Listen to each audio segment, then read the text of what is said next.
capable de servir les seigneurs. And we call them church.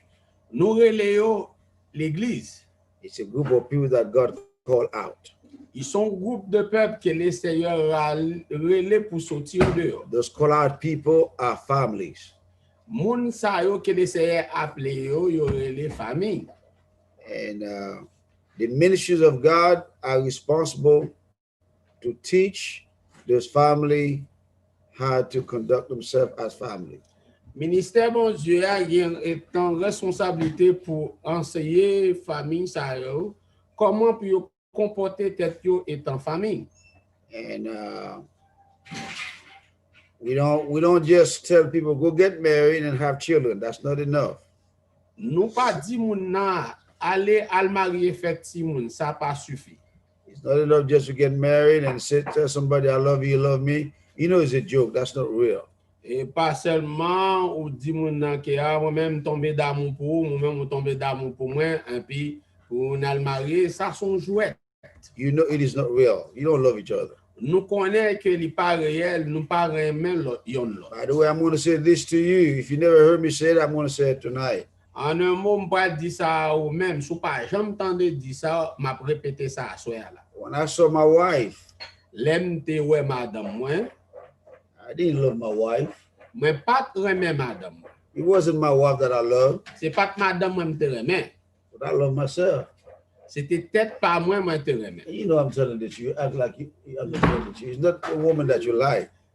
Et comme c'est quoi c'est pas de pas femme ça te aimer. It's not the woman that you like. You just like yourself. C'est pas femme non quoi, on ça m'en remettait tout. And she's somebody to fill in your lust. Qu'on y a là où joindre un monde pour remplir convoitise. To fill in your desire, qu'on y a accompli désir qu'on gagne. Your feeling. Qu'on y a sentiment qu'on sentit, ou t'as un monde pour ta partager. And you feel like that is a person for you. Qu'on a dit ça, c'est monde ça me t'a aimé partager sentiment pas moi. And it is not that person that you really love. You don't love that person. You love yourself. C'est ou pas et pas monde ça réellement aimer. It's not the person that you really love. C'est pas monde ça qu'on réellement. It's not really the person. C'est pas réellement monde non. But it's yourself that you like. Mais c'est peut-être pas au qu'on aime. So same thing with a woman. Oh, de même manière aussi pour les sœurs. When you tell that man yes, Lord dit monsieur oui moi aime. it is not the man that you say yes to, but it's you. C'est pas homme non qu'on dit oui toi ou dit oui aussi à tête pas au désir. It's yourself you love so much. C'est peut-être pas au qu'on aime en pile. You will like that person will fill in your void or your need. Il dit ah moi copain ça ou bien monsieur ça est capable de remplir vide que me gagne. So it's not so now how do you work that out? Comment travaille ça pour le venir accomplir? And we did have the meeting last year. Those who didn't come to that meeting, sorry, I'm not going to go over it. Tonight we're going to have a meeting of questions. I understand that I don't have too many people here. I don't have pretty much all of the people are not here tonight. I don't know where they are, but that's not my responsibility. My responsibility is to be here, to teach, to lead and guide and counsel. If you don't come, your life is in your hand. Moi pas parler recommencer de tout ça que m'ai dit déjà l'année passée. Sous pas dans réunion le commencement, moi regrette ça pour vous, mais c'est sa responsabilité pas moi-même étant ministre, moi seulement gain pour m'enseigner et prêcher. C'est de voir ou même étant saint pour capable monter sous l'éclat là, pour capable entrer, pour capable participer dans la réunion, si il y a des questions pour poser, capable poser des questions. If you don't come, I'm not responsible for you not coming. Si vous pas venir, moi pas de responsabilité pour vous parce qu'on pas venir. Because I'm ready tonight for questions. I'm going to say a few words and seulement pour dire quelques mots puis assurer seulement là pour question. But we're going to be open for questions for the meeting that we had last year about family. Et nous seulement pour là pour entendre question pour réunion nous te gain année dernière concernant famille. Yeah. Last year. This year in reality. Et en un mot pour nous dire année ça, nous pas capable dire année passée. What is family? Ok, qui sa famille nan composé? Like I said, family is made by a man. Comme moi dit, une famille composée de hommes, and women and children. femmes et puis les enfants. I'm going to give you a little note Moi pral bon yon note là. that have been inspired by me from that meeting last year. I mean, this last week.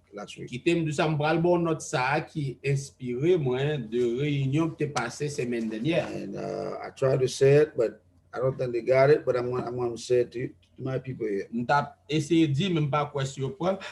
Bah pas essayer dire la avec peuple moi là. Okay, everybody who taking note, I want you to write down the principle to follow as Christian couples. Et ou même qu'à prendre note, nous écrit les principes à suivre étant chrétien, étant Principle to chrétien. follow as Christian family, Christian. Les principes de suivre étant famille chrétienne.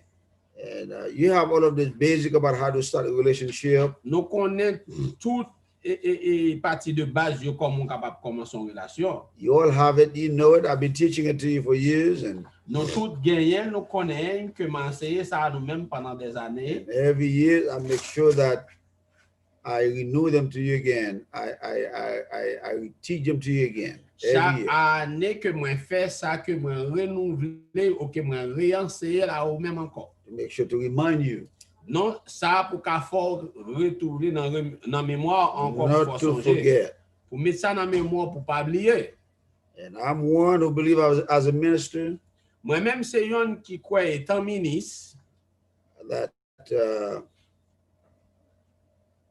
when I go to bed to sleep.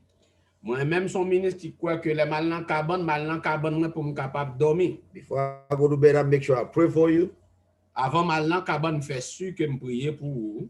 During the midnight, I wake up, sometimes 2 times, I pray again for you all.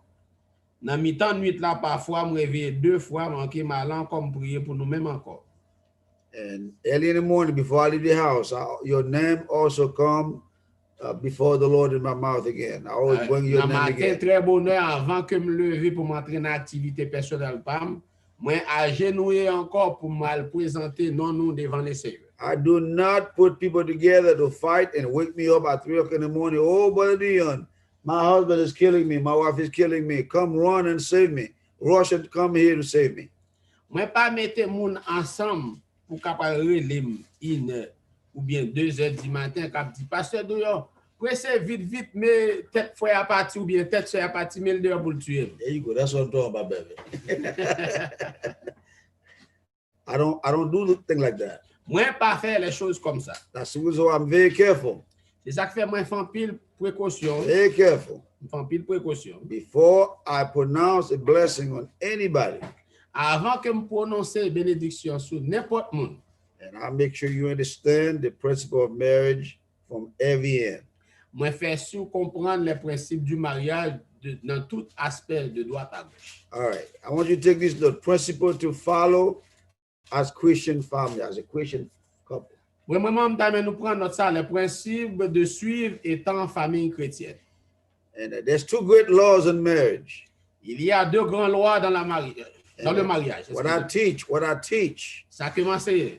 is only for Christian people. It's not for the heathen. Ça que m'a enseigné là, c'est seulement pour les chrétiens, pas aussi pour les païens. Not just Christian, but they are people who are of God. Non seulement chrétien, mais monde qui de Dieu. You can be in church, but you're not Christian. Ou gen doit à l'église ou mon pas chrétien. I didn't say church member, I said Christian. M'pas dire les membres de l'assemblée, nous m'a parlé de chrétien. This principle is only for Christian family, but it doesn't. Ce principe ça là, c'est seulement pour famille chrétienne. There are 2 good laws for Christian couple to follow. OK, il y a 2 grandes lois pour la famille chrétienne de suivre. Take note, we all must know there's 2 that good law glue Christian together. There's 2 good laws. Nous devons connaître ces 2 grandes lois, c'est eux-mêmes qui connectent famille chrétienne ensemble. Well, you want to give me kids? I take kids. Everybody should see you. You know, if something's going around, so they can do that here. You know, wave. You didn't show up, if anything going on, I didn't know you're here.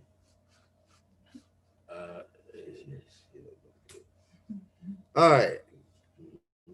There are two good laws for Christian couple.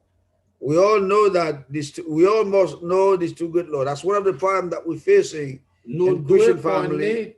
Deux grandes lois, c'est yon nan ba que nous même famille chrétienne a fait face. Because they don't know those laws. Parce que yo pas connait loi ça. They don't know those laws, Brother Sean. Yo pas connait loi ça yo, frère Sean. And but we thank God in Homestead, we cannot say that you don't know these laws.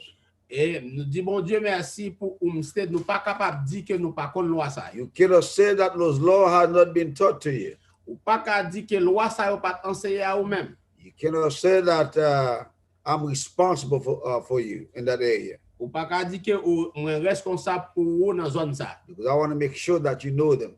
Moi voulais faire sûr que vous connaissez yo. There's no better thing in life having a good, solid, and peaceful family. Pas gon bagay qui pi bon dans la vie, c'est là gon famille qui très solide et qui en paix. And nothing is better in life. Pas grand pi mieux dans la vie. And it's not a big bank account.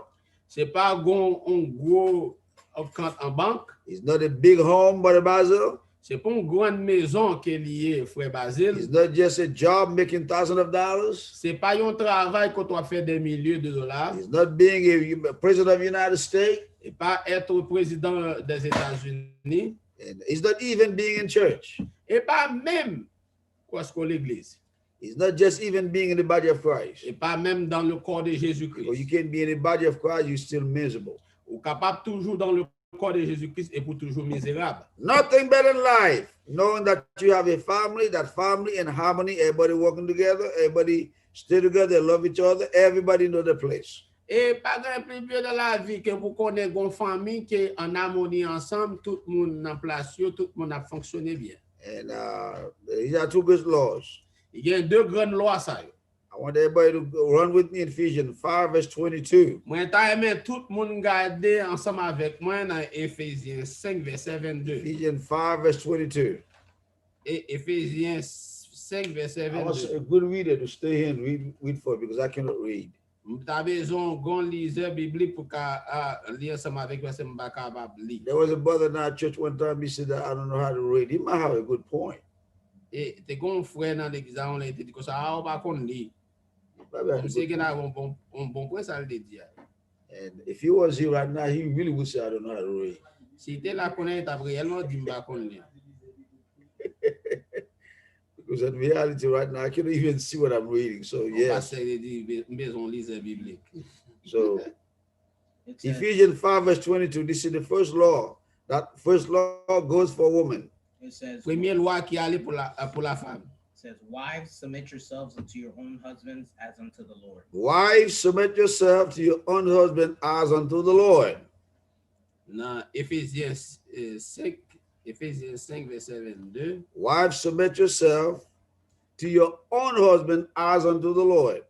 Number one law is submission to your own husband. Première loi, c'est soumission à votre mari. C'est-à-dire, femmes, soyez soumises à vos maris comme au Seigneur.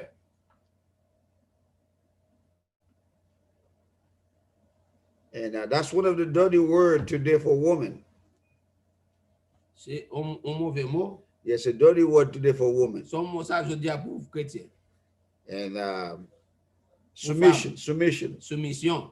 is a dirty word for women today. Son vieux mot qu'elle est pour femme, je dis. Now, remember what I'm telling you. I'm teaching Christian principle. Changez que ça m'a enseigné principe chrétien. Christian principle. M'a enseigné principe chrétien. There is no way that a woman will not submit to her husband, if her husband is a Christian man. Par une façon, A woman will not submit to her own husband if her husband is a Christian man. par une façon pour une femme pas soumettre à propre mari si mari sont hommes chrétiens. That's the reason why you remember that the principle of how to start a relationship. C'est ça qui fait changer que me dit du principe comment capable commencer une relation. And you don't just grab somebody because they look good. Ou pas ou ça mon monde parce que il bel en pour juste pour passer dire bon fait You d'appui don't pour grab ça. somebody because they have money. Ou bien monsieur lui-même li gain l'argent You don't bon. grab c'est ça somebody me because besoin. that they have a high education. Ou bien monsieur son homme qui bien éduqué il gain mon diction You don't do capable. that with your life. Ou pas faire genre de bagaille ça avec la You're vie. not going to have a Christian family. Ou pas bon famille chrétienne. So make sure that as a woman, as a sister, Faire sûr étant une sœur ou femme, you remember the basic principle that I've been teaching you ou changer que les principes de base que m'enseigné ou in that class, dans classe ça, how to start a relationship. comment capable commencer une relation. So if you start wrong, Si commencer mal, and I'm not teaching the way of starting wrong. I'm teaching about you who started right. m'pas enseigner comment commencer mal à soi. M'a parler de monde qui commencer bien. Okay, woman, wives, submit to your own husband as unto the Lord. Comme dit Paul dans le livre Éphésiens, dans 5 verset 22, il dit, femmes, soyez soumises à vos maris comme au Seigneur. So a woman who don't submit to your husband Une femme qui pas soumettre à mari, will have a husband who are submitting to the ministry, et pour qu'on mari qui soumettre à le ministère, will have a husband who is keeping himself, ou qu'on mari qui aime tête li, will have a husband who love the thing of God, ou qu'on mari qui aime les choses de Dieu, who keep holiness in the house, qui aime sainteté dans la maison, who keep proper order in the house. qui aime vrai l'ordre dans la maison, li. You are responsible to submit yourself to that man. Ou gain responsabilité pour soumettre tête à homme ça. You are responsible to do that. Ou gain responsabilité pour faire ça. So remember that I told that he's a Christian man. Songez que moi dit son homme chrétien. 1 Peter 3 verse 1. 1 Pierre 3 verset 1er. Read it again for me. 1 Peter 3 verse 1. Lis ça pour moi. 1 Pierre 3 verset 1er. It says, likewise, ye wives, be in subjection to your own husbands. Okay, now likewise you wife Be in be subjection, in subjection to your unto your own husband. that if any obey not the word, If any obey not the word, they also may be without the word, yes, be won by the conversation be of the won by wives. conversation of the wife. Dans 1 Pierre 3 verset 1er, il dit, femmes, soyez de même soumises à vos maris, afin que si quelqu'un n'obéisse point à la parole, il soit gagné sans parole par la conduite de leur femme. So be careful for your woman who do not submit to your own husband. Faites attention aux mêmes femmes qui pas obéir à mari. You have a godly husband, Second mari qui pieux, he might not have a lot to give you peut-être qu'il n'a pas grand pile pour ba ou, in the natural, dans le naturel. but whatever he can afford to offer to you, N'importe ça que li capable offrir à ou même, be happy with it, be thankful for it. content avec ça. Reconnaissant à ça. Don't be grumble, don't be grouchy. Pas essayer d'appeler des plaignants Don't ou bien drive him à faire crazy. mauvais sang ou bien prendre monsieur à virer tête liée And toss him around for stuff and think ou that bien ou fait tête liée pour bagay naturel. he cannot offer you, think he doesn't have a Oh, mean to bagay give pas to you. ka offre pour dire monsieur nek ça va mon mari un tel petit semble puis You should be mari. content Faut doit content whatsoever he can offer you. avec ça qu'il ka offre. And I go that far. Moi aller plus loin que ça. A woman dressed up for your husband. On femme ou habillé pour mari ou. And if a woman dressed up for your husband, you don't dress up for anybody else. On femme ou habillé pour mari ou pas habillé pour l'autre monde. That's the reason why you need to marry a godly husband. C'est ça qu'il faut besoin marier pour avoir un homme qui pieux. A godly husband will want to make sure that his wife dress up according to the principle of holiness. Un homme qui pieux la fait su que madame li habillée selon les principes de la He sainteté. will make sure that his wife dress up to please the thing of God. Il veut su que Praise God. madame li l'habiller pour faire plaisir à les choses de Dieu. And he will not want his wife to dress up to please the world Il pas voulu que madame li habillée pour faire le monde plaisir or give feeling to the people in the world. ou bien pour passer sentiment envers le monde. Remember that when you start right, you're married with a godly man. Songez, ça me te dit, l'on commence droite au mariage avec un homme qui pieux. The reason why I'm saying that to you, because your body is not yours anymore. I can give you another Bible verse. Oui, so que je capable de ça parce que corps 1 Corinthians 7, your flesh. Et qui t'aime capable I verset think 1 biblique Corinthians qui 7, c'est, if I'm not mistaken. quoi c'est dans 1 He said that your Corinthiens 7, flesh, dans 1 Corinthiens 7, Paul dit your ça là. flesh is not yours, Il dit cher, il pas appartient à vous-même. but your flesh is for your husband. Il dit cher, c'est pour mari. Same thing, your husband, your flesh is for your wife. What verse is that? 7 verse 4. 1 Corinthians 7, verse 4. Dans 1 Corinthiens 7, verset 4, And we're having an issue right now nous avons issue qu'on y a là. with some of you women who are working at night. I'm going to throw that in the air to continue. Avec nous-mêmes, deux, trois mesdames qui travaillent le soir qu'on y a là. On va le mettre ça dans l'air. And we want to say thank for helping us as husbands.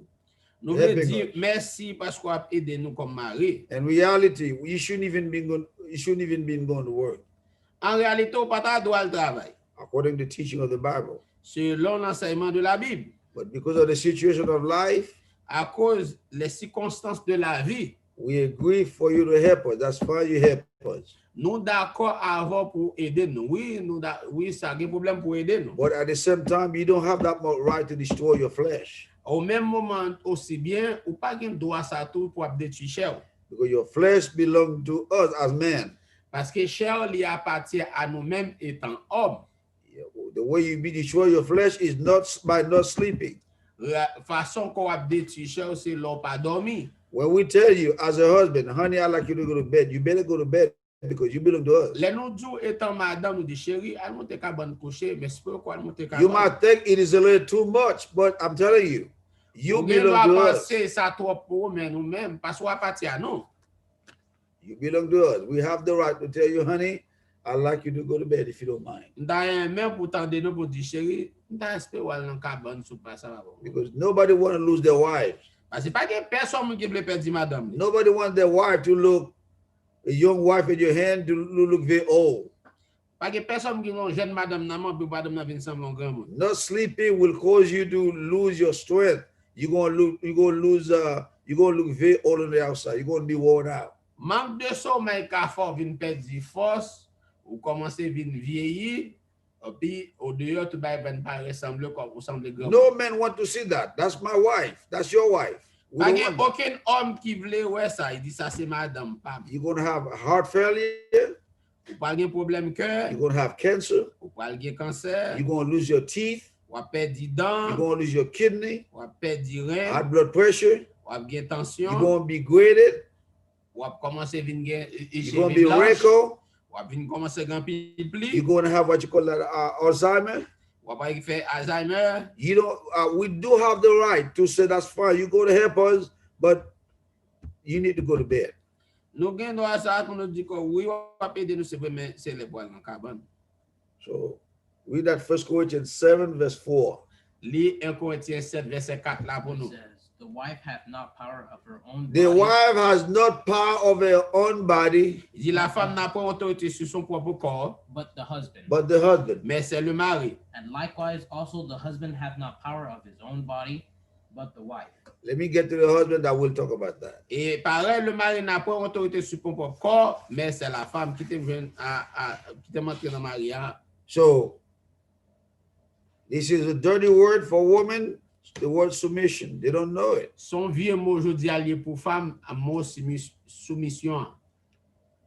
And I'm going to tell you, this woman, Qui te me dit nous-mêmes ça les femmes. if you ever get to a condition, Si tu arrives dans condition, you have your husband. ou bon mari, Your husband let you do whatever you want to do, mari qui te fait n'importe ce pour faire, and there's no submission, pas de soumission, there's no obedience to him, pas de obéissance à lui-même. and I want you to know your life is in danger, Je veux fort qu'on est là en danger. because that is not the proper order. Ça, c'est pas vrai l'autre là. If you ever get to a condition, you have a husband Si tu arrives dans condition au bon mari, who doesn't care what you do, qui pas soucié de ça qu'on va faire, and whatever you do, he let you do it, quel que soit ce qu'on va faire, qui te fait, and You need to start praying, even crying before God, Et l'obéissance pour commencer à prier, même crier devant mon Dieu. because things doesn't look good for you. Parce que bah, il va pas être belle pour vous du tout. Okay. I'm saying again, if you're of God. M'a dit ça sous de Dieu. That's the reason why, again, marry a man who is of God. Il a fait de marier avec un homme qui compte mon Dieu. Okay? OK? So this is the first law.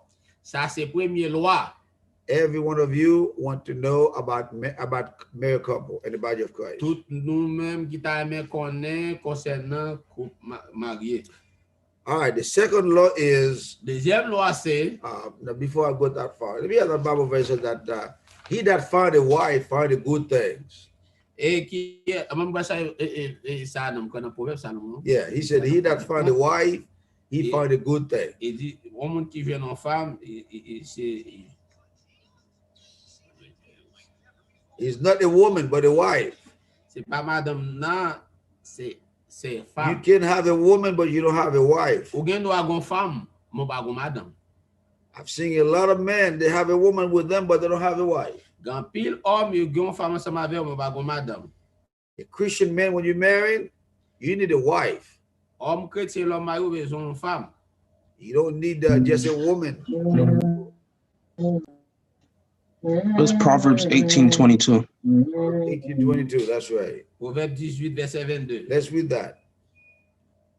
And he that found a wife, not a woman. You can have a woman living with you. You just have a sex partner, but you don't have a wife. Ou ka gon on partenaire sexuel, mon pas gon madame. If that woman doesn't submit to you as a man of God, Si femme ça va jamais soumettre à ou même étant homme de Dieu, as a godly man, homme qui pieux, you don't have a wife. You just have a sex partner. ou pas gon madame, ou gon partenaire sexuel. And that's for men. Ça c'est pour homme. Dans Proverbe 8, 22. So whenever you decide you're going to get married, you need somebody to spend your life with. N'importe là décider pour capable marier, besoin de passer le temps ensemble avec lui. Do not seek for a woman, but you seek for a wife. Pas chercher une femme, mais chercher une madame. You know what I said right there? Do not seek for a woman, just seek for a wife.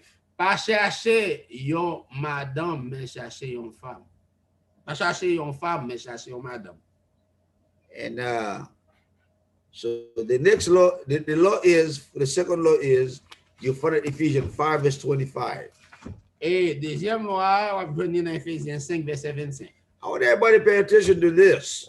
Dame tout le monde pour I'm laying a foundation for question because I taught those principles. I don't want to go back. Those things, I just want to hit something, to give you something here tonight. And Dame ba ki chola so yam ba dame retourner ba ça me semble toucher point ça.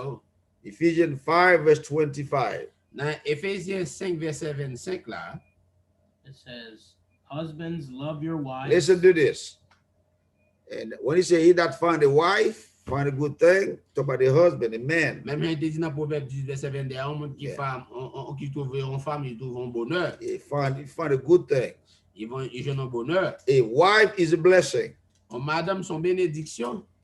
And when you find a woman who is submissive, Lorsque une femme qui est très soumissive, it's a blessing. son bénédiction. And he says, husband, Il dit, mari, Love your wife. love your wife, ouais, mais madame, Even as Christ also even loved the as church Christ loved the church, même j'entends que Christ aime l'église là, and gave himself for it. gave himself et il for it. baille tête li pour l'église là. Now, Qu'on y a this là, is the second law. ça c'est deuxième loi. Women are to submit themselves to their own husband, Femme doit soumettre aussi à son propre mari, à son propre mari. and the husband are to love their wives, Et puis mari aussi doit être aimer sa femme. even as Christ loved the church, even give his life for the church. Même Jean-Christ qui aimait l'église là, il te baille tête li pour l'église là. Let me say this to you, woman. Qui t'aime dit ça aussi à ou même femme. There is no man in the world, and the body of Christ, Pas aucun homme dans le monde aussi bien dans le corps de Jésus-Christ that find a wife, qui joignent yon madame, that submit to them, qui soumettent à and eux-mêmes. what godly man M'a parlé un homme qui pieux, that will not give his life for that woman. qui pas bail la ville pour femme ça. And you show me a woman who's submissive to her husband, Montrez mon femme qui soumissive à mari li, and I will show you a man, a husband that will give his life for his wife. moi va montrer un homme qui va bail la ville pour madame. Show me a woman a man that love his wife, Montrez-moi un homme qui remet madame li, and I also will show you m'a montre a aussi, woman that will submit to her own husband. m'a montre une femme qui soumet à propre mari li. Whenever that goes like this, N'importe laisse ça aller comme ça, equal égal, Christian family, famille chrétienne, love, l'amour, peace, la paix, the Spirit of God, l'esprit de Dieu, the joy, la joie, happiness, contentement. and all children will be happy. Tous les enfants vont contents. When they raise up in the family, Les on va grandir dans la famille, non? they see mom is submitting to daddy. Les que maman soumet à papa, You see how much love daddy has for the sister, for the mom. et on va voir combien quantité l'amour papa a pour maman. Yo. And let's go to Genesis 2:21 to 22.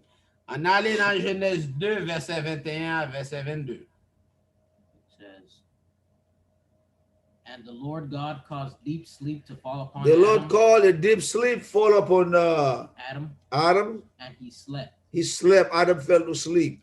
Adam est tombé, dormi. And he took one of his ribs He took one of his ribs and closed up the flesh, and closed up the thereof. flesh instead thereof. And the rib which the God had The taken rib from the that man God took thereof out of man made he a woman made he a woman. and brought her unto the man. I want you to underline that word. He brought that woman.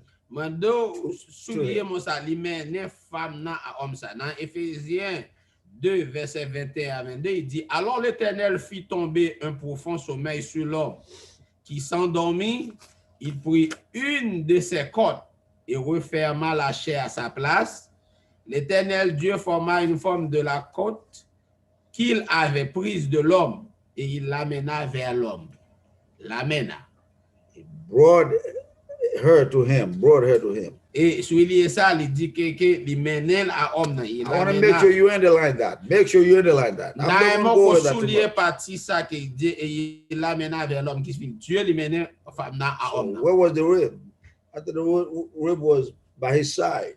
Why he didn't Côté bring? côte là il dit qu'il prend côte là sous He côté. said that God took that rib, maybe go somewhere else and form that woman and bring that woman to him. Is that the way God did it? Est-ce que son bagage naturellement fixe de parler que l'Éternel prend une côte là, un côté à côte là, il fait ça la fait, il fait petit bordel, il No, ça, that's il not- fait une femme, il prend femme dans le I même. heard the brother even mentioned that in the meeting that we had last week. Dans nos frères mentionné ça dans la réunion que nous semaine dernière, c'est tombé.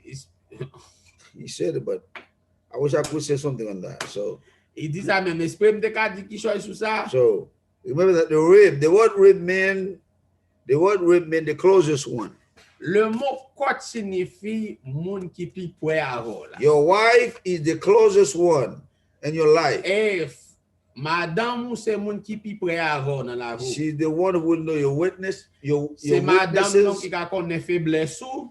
She's the one who's going to know when you're suffering, when you're happy, when you're not C'est happy. madame qui connaît tout là, ni leur content, ni leur pas content. She's the one who's going to know the smell of your breath. C'est lui-même qui connaît sans bouche leur lever ni leur ego. She's the one who's going to know that if you're dirty, or if you're filthy, or if you're clean. She's the one. Madame c'est les gars connaît qui sont hommes qui propres ou c'est comme homme qui pas propre. She's the one who's going to know if you're of God or if you're not of God. C'est une femme qui connaît est sous de Dieu ou sous pas de Dieu. She's the one who will know if you're going up or if you're going down. C'est un monde qui connaît soit grandi ou bien si c'est descendre. She's the one who will know if you love God, if you don't love God. C'est lui qui connaît sur aimer bon Dieu ou bien pas aimer bon. She's the one who knows that if you are just or unjust. She really does. C'est lui qui connaît sur juste ou injuste. She's the one. C'est lui-même. She's the one who knows if you're submissive to the ministry or not submissive to the ministry. C'est lui qui connaît sur soumettre à ministère ou bien pas soumettre dans le ministère. She's the one who will know that if you're Christian or not. C'est lui va connaître sous chrétien assez ou non pas. The closest one. C'est lui plus près See, avec. the one who wouldn't know what you're thinking. C'est lui qui connaît son pensée. It is so much truth. C'est tellement vrai. After a while, you marry a woman. Après, si ton film marié avec une femme, If you really are, two of you have become one. nous vîmes les deux deviennent une seule chair. One flesh doesn't mean that the same flesh, naturally Ça speaking. dit que les deux deviennent une seule chair. Ça, une seule chair, pas veut dire une chair physiquement parlant. We do it in the Bible verse. We do it. Bah, les lettres, Verse 22. Verset 22. We read this one when he brought her to the man. He brought it to the Et man. des 22, déjà, c'est laissé à terminer à l'homme. Okay, where's the verse that says Genesis 1:24? Genesis 1:24. It says, therefore, man shall leave his father and his Man mother, shall leave his mother and his father. That's another term I want to underline again. Sur le thème que m'dameni encore dans Genèse 1er verset 24. I want you to underline that. Man shall leave. Somebody said it was a prophecy. That wasn't a prophecy. That was real. Man shall leave his mother and his father, shall cling to his wife, and the two shall be, and they shall be one that flesh. shall be one flesh. Genèse 1er verset 24. Yes, sir. Et dans verset Genèse 1er, il dit, c'est 1er verset 24.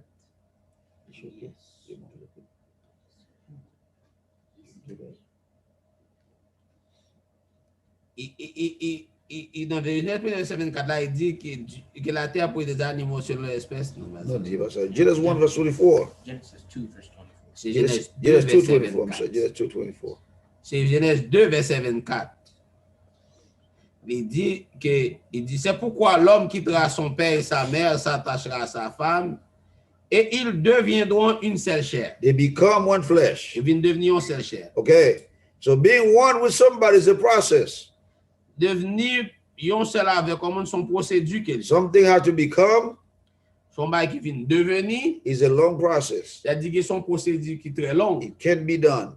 Il est capable de faire. So those women out there, wow, when you become one flesh with that person, Et femme ça yo après un petit temps, ils viennent devenir une seule chair avec you will hear that woman start using your judgment, your vocabularies, quand on va commencer à tendre comme madame moi petit jugement et vocabulaire. your thoughts. She will repeat what you said. Il départ, la va répéter son dit. She's gonna love what you love. La première soirée, She's gonna hate what you hate. la braille soirée. She's gonna do things the way you do things. La fait les choses de la même manière. She's gonna act the way you act. La pas agir même j'en pas agir. That's the reason why you remember that you need to be righteous. C'est ça que fait ou besoin pour venir juste. Whatever you do, Quel que soit ça qu'on fait, your wife's gonna do it. madame mou a répété Let aussi. me repeat that to you again. Qui t'aime répéter ça ou même. Whatever you do, Quel que soit ça qu'on fait, you can guarantee moi bon garantie it ça. might take a while. Les cas pour un petit temps, Your wife is going to act upon the way you do things. madame moi pas agir même j'en fais les choses. If God doesn't do anything for her, if you're unrighteous, Si l'Éternel pas font bail pour lui-même sur injuste, your wife gonna be unrighteous. madame moi bien juste. Okay? Why Genesis 1:24. Genèse 1er 24 la salle dit.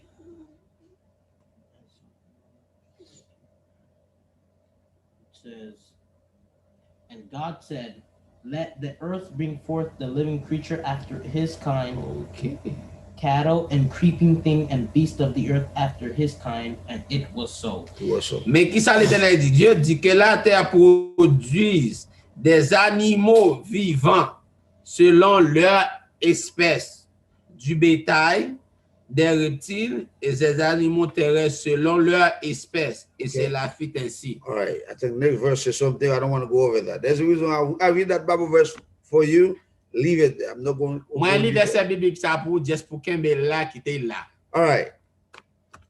The only principle that only God that count like that. God doesn't count the way men count. C'est seulement Dieu qui comptait comme ça. Dieu pas compté même j'entends pour l'homme compter 1, 2, 3, 4, 5. God doesn't count like that. Bon Dieu pas compté comme ça.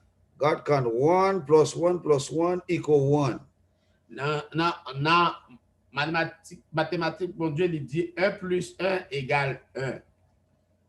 1 plus 1 equal 1. 1 plus 1 égale 1. Then you add up one more, it equal 1.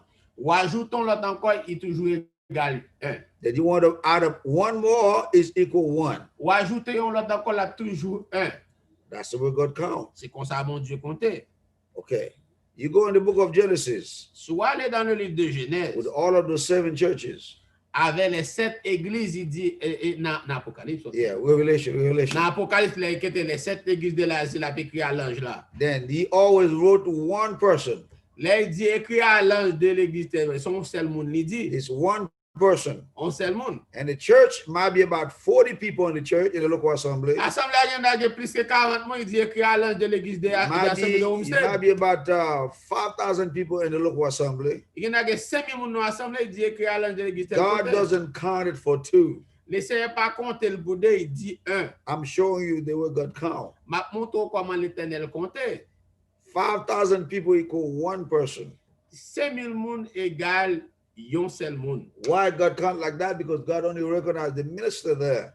Pour qui ça l'Éternel compte comme ça? Parce que l'Éternel reconnaît tellement l'ange qui est dans zone qui c'est ministre là. That pastor in the local church, God counted as one person. Pasteur qui n'a assemblée à toute assemblée dans la localisation pour localiser de relève un seul ange. All right, that goes that far. Ça allait même plus loin.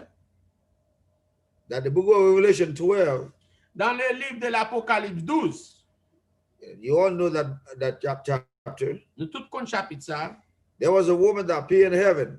il dit t'es une femme parue dans le ciel. That woman gave birth to a male child. Il dit femme ça te donne naissance à un enfant mâle. There you go. And let me say that male child was nothing but Qui a te dit rib. ça? Enfant mâle là pas rien plus, c'était un côte. It was a rib. C'est ton côte. And that rib is, you get it out of man. Côte ça, il te sorti dans l'homme. He sound like it's come out of the woman, but in reality is man. Man, women have no seed. Et en réalité, on dit il sorti dans femme non, il pas ça. Femme n'a pas gain semence. The seed comes from the man. Semence là, c'est dans l'homme, c'est l'homme qui produit semence. Man is exactly produce the seed and plant it. Quand il y a homme là, il produit semence là, il planter dans femme nan même faire reproduction. The male child in Revelation 14. Enfant mal dans Apocalypse 14 là. And in fact, let's read Revelation 12 before I go to Revelation 14. On aller dans Apocalypse 12 avant d'aller dans Apocalypse 14. Revelation 12, I think we said that that woman was in childbearing, and she was in. She was in childbearing, and she. Verse 4. Yeah, verse 4. Apocalypse 12, verset 4. It says, and his tail drew the third part of the stars of heaven, Yes. and did cast them to the earth. And the dragon stood before the woman which was ready to be delivered for to devour her child as soon as it was born. And she brought forth a man child, A man child who was to rule all the nations to with what a to rod of roll all the nation to the rod of iron. iron. That's the bride. Ça qui c'est l'épouse là dans Apocalypse 12 verset 4 là, il dit ça que entraînait le tiers des étoiles du ciel et elle les jetait sur la terre. Le dragon se tint devant la femme qui allait enfanter afin de dévorer son enfant lorsqu'elle aurait enfanté.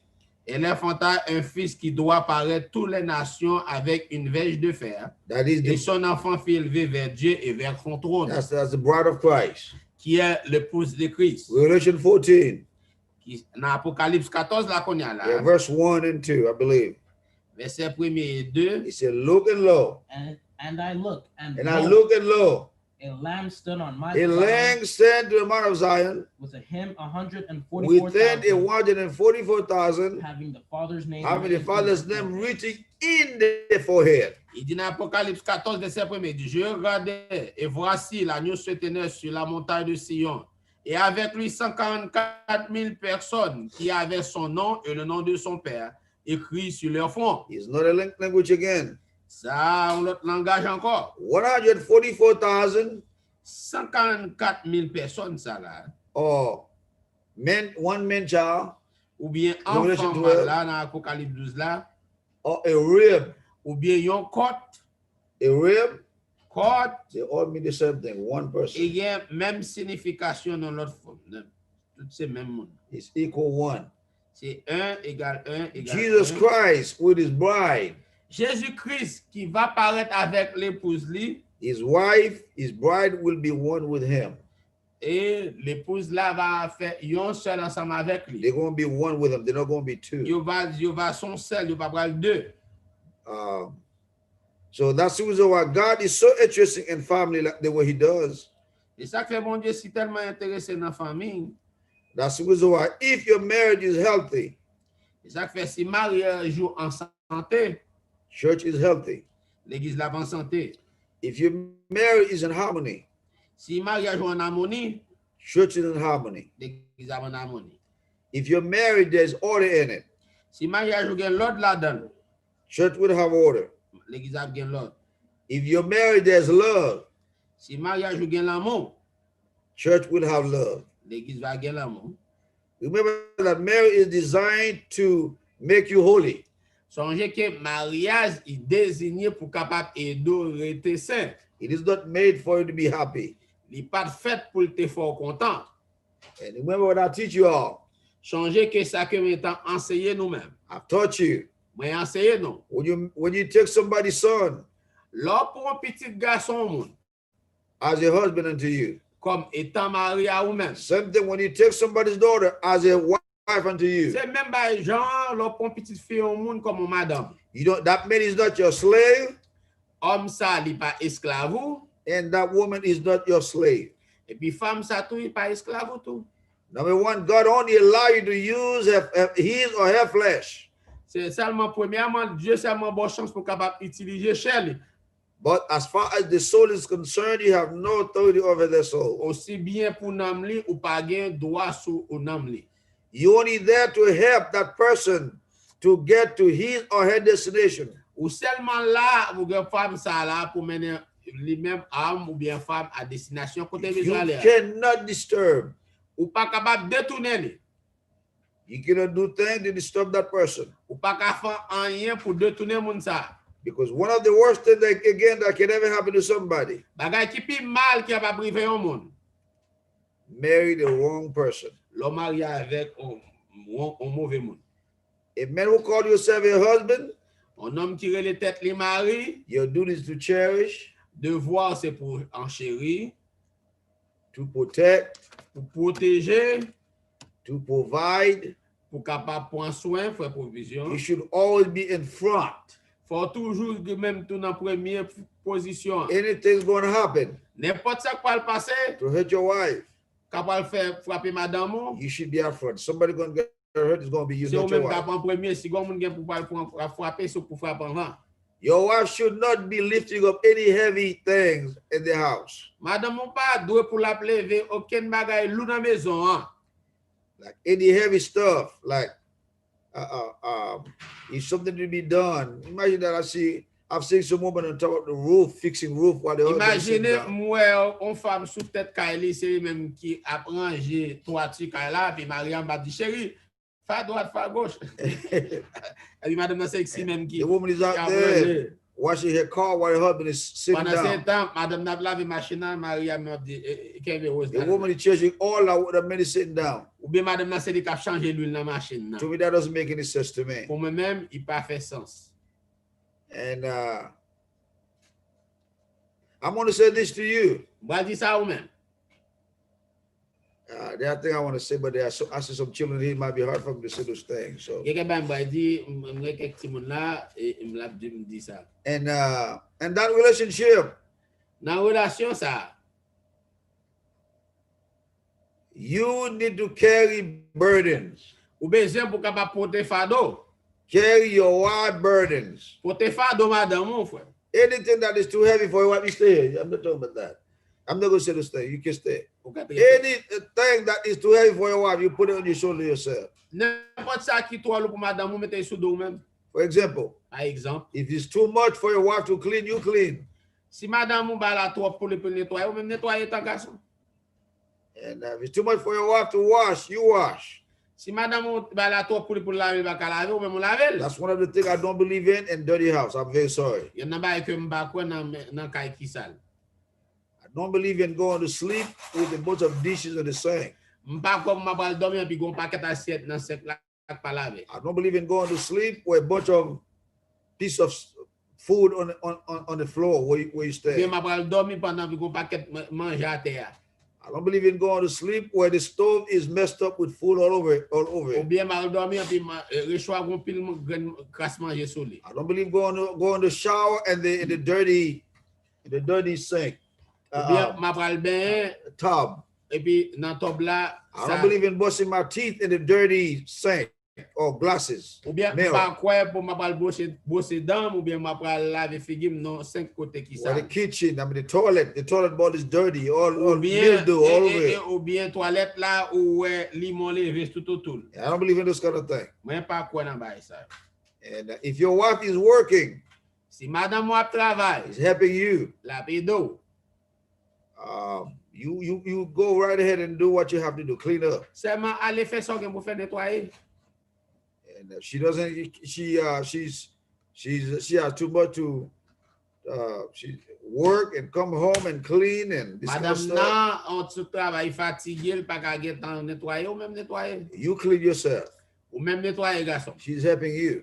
Ça veut dire les vider c'est aide la baou dans le parti. Well, you bath the children. Ou même ben ti moun yo, You clean the kids. nettoyer ti moun yo. You wash the clothes. You iron the clothes. Ou bien passer rado. You iron all the clothes, even your wife's clothes. Passer rad madame nan tout. Take the burden. Prends fardeau à sous dos. And remember that you love her. Change ko aime madame nan. That's an act of love. Ça son acte d'amour. Anything you think that is too heavy for your wife, you take it. N'importe quoi toi pour madame, ou pas mettre sous dos. Even if some discussion rise up, Même les quelques discussions t'a levé, and your wife should be the winner. madame t'a supposé toujours c'est le gain. The way she's going to win, you keep your mouth shut. On seule façon madame ou bien ça mon fait un bouche madame. Because what you going to get for winning anyway? So pas prendre rien. Remember that you take somebody's daughter, and also your woman. If there's any discussion come up, make sure that your husband is the winner. Ou même les sœurs aussi, si t'as quelques discussions fait si c'est Maro qui gagne. So you must recognize marriage is ordained by the Lord. Ou doit connaître mariage li ordonné par le Seigneur. It is a sacred thing. Ça son bagage sacré, Yes, it is a holy thing. son bagage qui saint. Anything that is divine, you need to be careful with it. N'importe ça qui divin, faut faire pile attention avec. This is the reason why make sure that you started it right. Si ça fait su ou veut faire su qu'on commence bien, You need to make sure that that woman that you're about to take, that man you're about to take, God is in it. God is giving you vous okay faire su approval. que femme soit pas le prendre ou bien, il faut soit pas le prendre que bon Dieu la donne. Other than that, you can be miserable for all the rest of your life. Sans ça, ou capable misérable pour toute reste vie. Okay. So I'm pretty sure that everybody hear me that part. Vous faire su que tout le monde dans partie ça là. Okay, I'm going to open for question in a minute. Moi pas ouvert pour question dans quelques minutes. So because that's what the meeting is all about tonight. It's all about Pourquoi c'est teaching. ça réunion là soir là concernant enseignement. But I just wanted to give you this thing. Moi seulement voulais bon bail ça là. Okay, one of the principles in marriage is, like they were teaching us the other night, is harmony. There got to be harmony. Yon enseignement qui gagne dans mariage premièrement c'est harmonie. And but Fennecup did such a good job about harmony, and he hit some of my high keys on harmony. Bref, comme des font un bon job dans harmonie, il était même touché quelques clés pas moins dans harmonie. Whenever there's harmony in your house, N'importe la gagne harmonie in your home, dans maison, you will have a good chance to raise up good children, pas de chance pour lever bon petit monde. and your children will grow up to be proper men, proper women. Et petit monde a bien chance pour regarder vrai homme et des vraies femmes. If the husband want to do something, Si mari a table font bagay, he has a judgment about something. il t'a besoin de juger bagay, You have a judgment about concerning something. il gon jugement concernant bagay. Then the wife, she think different.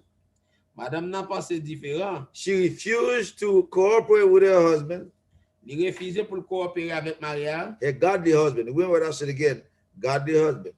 M'a parlé on homme qui de Dieu. The children will be confused. Si moun yo ap tombe dans confusion. It is no good for your home that to have harmony.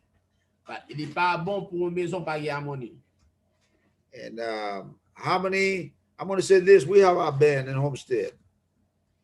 And that band, everybody have a little part to play. Everybody don't just blow at the same time. Or if they do, but if you watch, there's a proper way to do it. Now listen to the bass player. They don't just go ahead and play for the sake of playing, but they wait for the time. Même si on t'entendait bassiste là, il pas seulement jouer pour jouer, non, parce qu'il tellement entend les pas. Because the bass is counting the time. He measure the music for everybody. Parce que basse là, c'est lui même qui contrôler une autre musique là pour tout le monde. Same thing with the drum. Drum is that way. Même avec batterie, c'est seulement là pour aider avec harmonie pour compter notre auto. Make sure that nobody go ahead, nobody go back. So anytime the bass is out of place or the drum is out of place, the whole thing is messed up. You cannot do anything with that. N'importe les où basse là pendant l'autre ou bien drum nan, gars il pas en harmonie avec l'autre, tout ba yo gars net. Everything get messed up. Tout bagay gâté. You can miss few notes on the flute or trumpet or something. On flûte avec on trompette est capable faire manquer note. Even on the piano. Même na piano, on a une note qui pas passer. But he will get messed up. La gâté mais il pas trop. But once the bass and the drum is out of beat, everything's dropped. Everything messed up. Aussi bien que batterie avec basse là, pas bat note là, mesure en jambe pour battre, tout bagay gâté. And the orchestra. Non yon orchestre. You might just have nothing but a little bing, just bing or something. Just bang, bang. You don't just bang. But you wait when your time comes to bang. Parce que les arrivé pour frapper cymbale là, gon les plus fort signal pour frapper parce que gon harmonisation là pour le faire, les frapper. That is family there. Ça c'est famille là. Everybody have the place and the family when everything is in harmony. Tout monde y place yo dans famille les tout ba en harmonie. When the husband know his place, les mari a kon place li, he stay in his place. Il est dans place li. That's why in family. C'est ça que fait dans famille. Your husband ou même mari do not go in the woman place. Pas entrer dans place madame nan. Once you want to set up her home. Les madame nan veulent ranger kani. Where she want to put her furniture.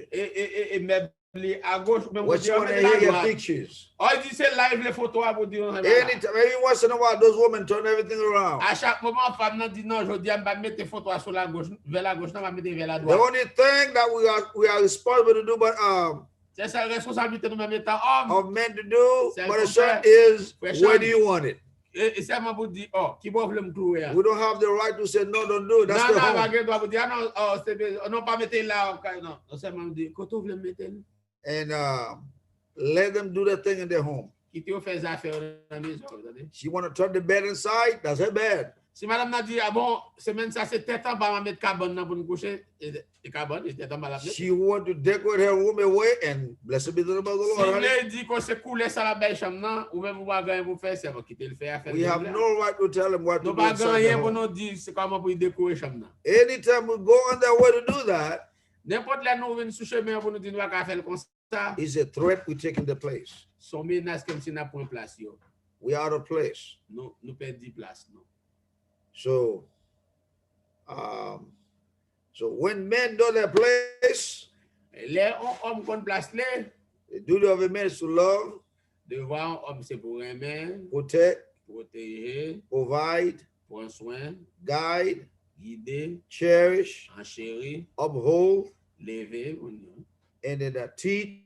Enseigner. Teach is not always mean by word, by example. Be an example. Et enseignement pas veut dire par parole, même par exemple. In reality, I said something in the New York things, and en réalité, quand je suis dans réunion dans New York là, I said, moi dit que moi ouais, I said, moi dit that lead by example. Et conduit par exemple. And remember that once you're married, you're a leader. Aussitôt qu'on marie, son leader. Without even having any children yet, you're already a leader. Même pourquoi que petit ou un leader déjà. If you're a righteous leader, sous son leader qui juste, you will lead your wife unto Christ. Ou a conduit madame vers Christ. Your woman, you're also a leader too. Ou même laisser aussi bien son leader. You're not leading your wife, you're not leading your husband. Et pas mari leader pour diriger mari, non? Women have no right to lead their husbands. Madame Mari doit pousser lui-même qui a traîné Maria. Do not lead your husband. Pas essayer de diriger mari. And you can counsel your husband. Ou ka conseiller mari. You can even give your husband instruction. Ou ka ben instruction comment pour faire les choses. When you give him instruction, l'on ben instruction back off. Fais sous que reculer you give counsel, back off. Ou fin ba opinion, you don't force it on your husband. Pas essayer à forcer opinion pour passer. Men do not like that. Homme ba même pour forcer opinion sur lui. As a husband, étant marié, you talk to him. Ou parle avec. When you finish, l'on fini. Back off and see what he's going to do. Reculer, garder pour ça prend place. If he doesn't do it, s'il pas fait, don't be mad because he doesn't do it. Pas fâché quitter dans l'épaule. And okay, principle is to bring harmony in our home. Principe pour mener harmonie dans maison. So our children, ou même les enfants, our children will grow up to be proper. Will grow up proper. Et tout le monde a grandi puis devenir des bons citoyens. There should not be any fight among men and women. Never. If anything comes up, Brother Mario, between you and Sister Shirley, for the sake of your children, for the sake of your wife, you keep your mouth shut. Walk away, don't say a word. She's right. Where's Fat? Is Fat here tonight? That's my baby right there. I want to see your face. Stand up. Stand up before the audience. I want to see you. That's my baby. All right, that's my daughter there. Somebody who don't know that. If anything comes up between you and Brother Mario, girl, for the sake of your husband, whom you said that you love, and you told me that you will submit to him 100%. And now you have 3 children and 1 on the way. And the one inside of you right now, even listening to every move you make right now. That baby inside of you, that little boy, is listening to every move you make. Whatever you do, that baby is catching it. You give your husband cold shoulder, bad spirit. You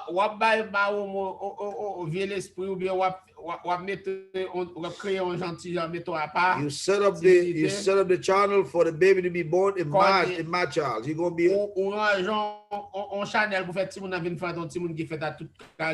because that's all he knows. From the womb. You just spend your time and be grouchy and talking and doing that in the house. What do you think will happen to your baby? He's going to be born very grouchy, mad, upset. And your children will be confused. So a family that is in harmony, I'm talking about Christian family, your children will be blessed. Les enfants vont bénir. They'll be happy. Ils vont content. They will grow up to be great men and good women in the community. Des grands hommes et des grandes femmes dans la communauté haïtienne. Then everybody will want to marry a family like that. Tout le monde t'a aimé pour ta marier avec une famille comme ça. I don't want to be the family where they're always fighting. But toujours même nos familles toujours gen gourmet. But let me say this before I give you a note. Qui te dit ça avant de note ça? I feel the Holy Ghost to say that. I'm not going to make a mistake. The Holy Ghost move on me to say something, not saying it. Mostly all of us came from wrong family. Nous tous qui fait nous là, nous sortis de mauvaise famille. We were born wrong. Nous fait mal. Some of us were born with family that were not married. Et nous qui fait dans famille papa maman pas marié. We grew up on what you call a single family.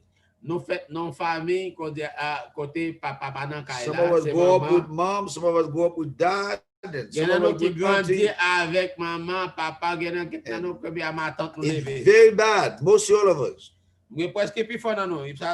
Some of us don't know what is it to be a father. The reason why we were born in a home, your dad was not there. You never had a dad. You don't know this kind of stuff. Some of us were born in a family where your mom was the only one. She was the man in the husband. You don't know the principle of family. You don't know. And I like to say mostly all of us who are here tonight in this meeting, even including me. I have not been from a Christian family. And my dad was not an example. I didn't know how to be a husband. I didn't know that. And all I know about was getting beat from right to left. Do right, I got beat. When he get drunk, he beat up on my mom. That's all I know. So I want you to understand this. You don't want that for your children. Hello, I want everybody to hear this. Who want to raise your children in a condition like this? I made a vow to God before he called me. I didn't know if God was going to call me, but I told the Lord, if he ever called me, and I will not have my family the way my dad had his family. I will not.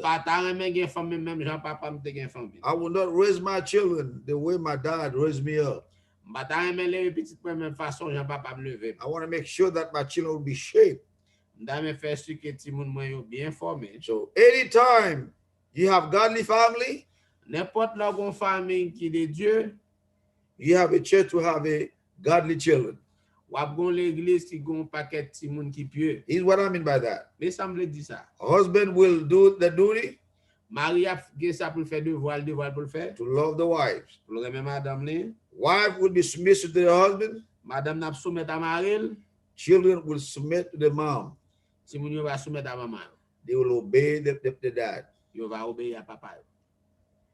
Then equal blessing. That's what blessing is. Blessing is when you have a peaceful family, a peaceful home.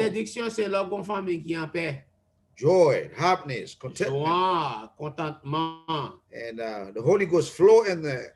The Spirit of God is flowing very easy. Children work with the parents, obey the parents. No confusion. No fight. Children don't talk back to the parents. So by doing that, by having family like that, in that harmony, our church will be also blessed. Church will be blessed. Because I said, church is made by family. I don't care how much knowledge you have. I don't care how much you speak in tongue. I don't care how much you jump. I don't care how big is your church. I don't care how much you can preach and teach, get people excited. I don't care what you call yourself, an apostle, chief apostle. Chief apostle, I don't care what you call yourself. If your family is out of order, you are nothing. You're not producing anything. So family is very important. Famille, c'est bagay qui très important. So you must play your part in this harmony. Faut jouer partition par là dans harmonie. Do not play a part that is not yours. Pas jouer une partition pas parti pour. You woman, Ou même les femmes, do not get in thing. Do not use up any authority that is not yours. et pas utiliser une autorité usurpée, ou même les femmes. He didn't give it to you. They didn't give it to you. Yo pas bon autorité ya, You don't take it. pas prendre. That's the reason why you woman should never raise your voice on your husband. Ça fait même les femmes pas jamais lever voix sur mari. A woman should have a grace in their voice. Et femme ta supposé gen grâce dans voix yo. You should never raise your voice. The voice of a woman should be full of grace. On voit femme ta supposé très tendre chargée avec grâce là-dedans. And even when you're not happy, Même l'on pas ta content. you need to have grace in your voice Faut ta gen grâce dans voix. to respond to your husband. Façon pour qu'à répondre à mari. If you really want your husband to hear you, Si réellement vle mari entendre, approach your husband with a voice approchez mari avec une voix that is pure, a voice that is peaceful, a voice full of love, full of grace. une voix qui pure, une voix chargée avec l'amour, avec grâce. Then she will listen to you. He will listen to you. Qu'on y a mari va attendre. But show me a woman that is approaching the husband like a man. Montrez-moi une femme qui approche mari comme un homme. Then your husband is not going to be very hard for a man to listen to somebody like that. Un monde comme ça mari pas jamais d'entendre. Take that note. Prends note ça.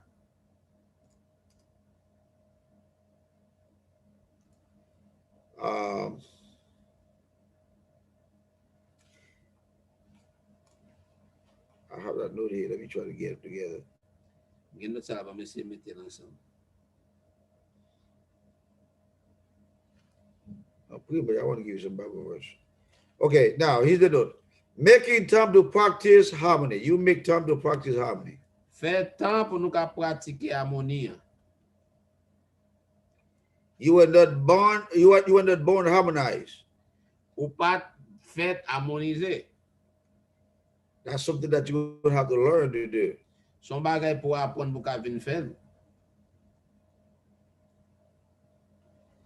Learn to esteem your loved one higher than yourself.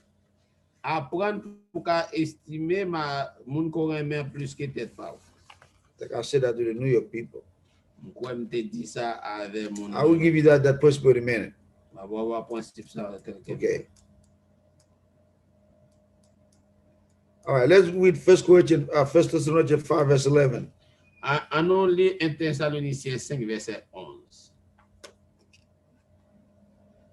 1 Thessalonians 5, verse 11. It says, 1 Thessaloniciens 5, verset it says, 11. wherefore comfort yourselves together and edify one another, even as also ye do.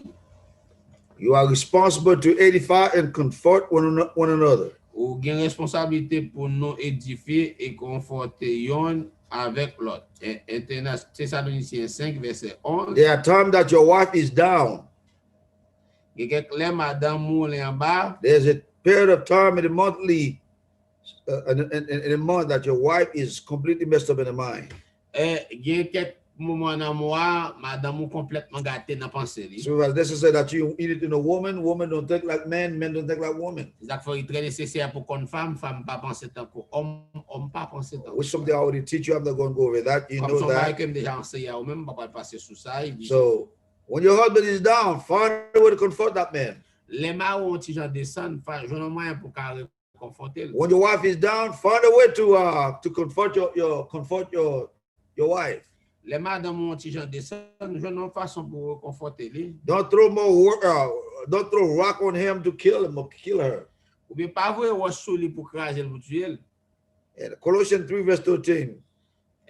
Colossiens 3 verset 13. Colossians 3 verse 13. Colossiens 3, verset We need 13. to learn to forbear one another, forgiving one another. Il faut pour apprendre à supporter l'autre. It says, forbearing one another, Forbear one another, Supporter les uns les autres. forgiving one another. any man have quarrel against If any, anyone have called against any, Et si quelqu'un a sujet de plainte de even l'autre, as Christ forgive you, also do pardonnez-vous réciproquement, de même you que need to Christ learn how to forgive vous too. avez pardonné, pardonnez-vous aussi.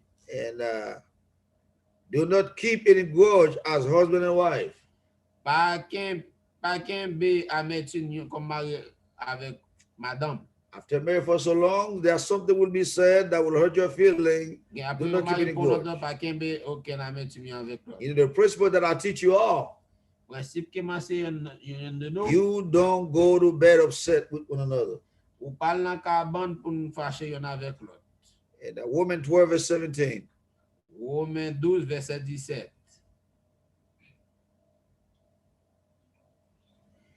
Recompense no evil for evil.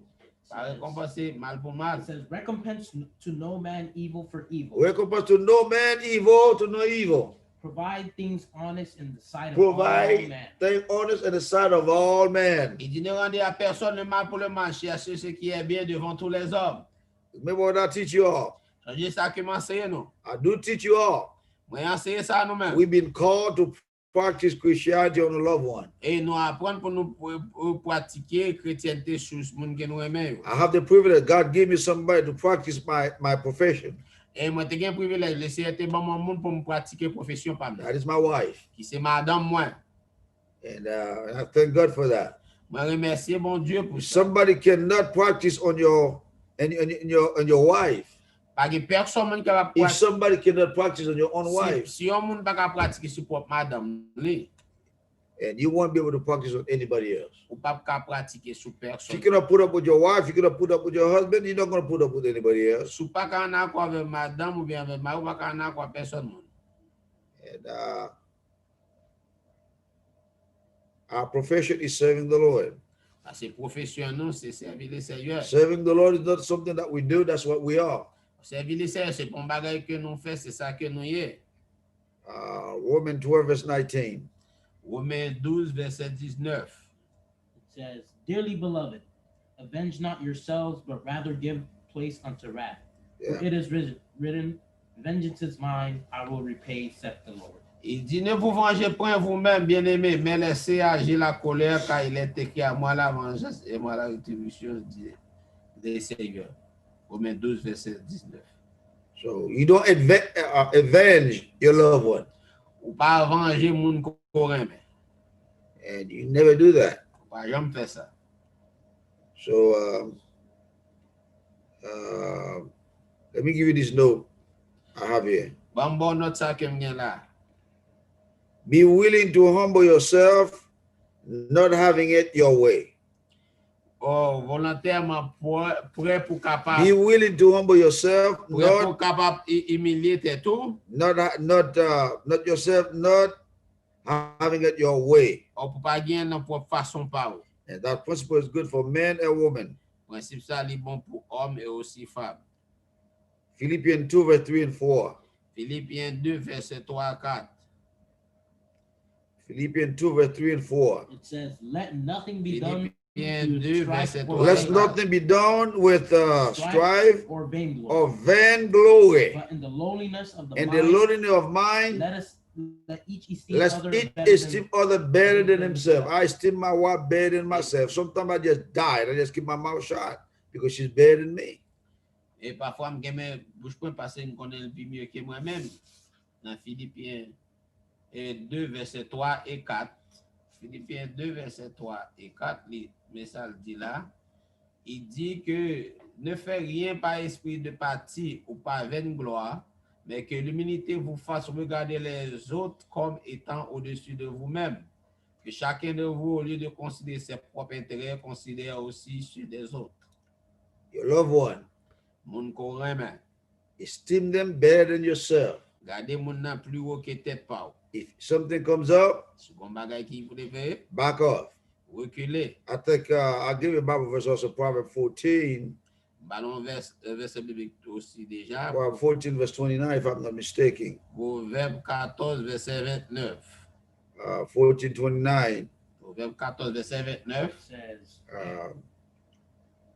He that is slow to he anger that is slow to wrath is of great is a understanding, good but understanding, he that is hasty of the spirit but he that is hasty of the spirit exalteth folly. is exalted folly.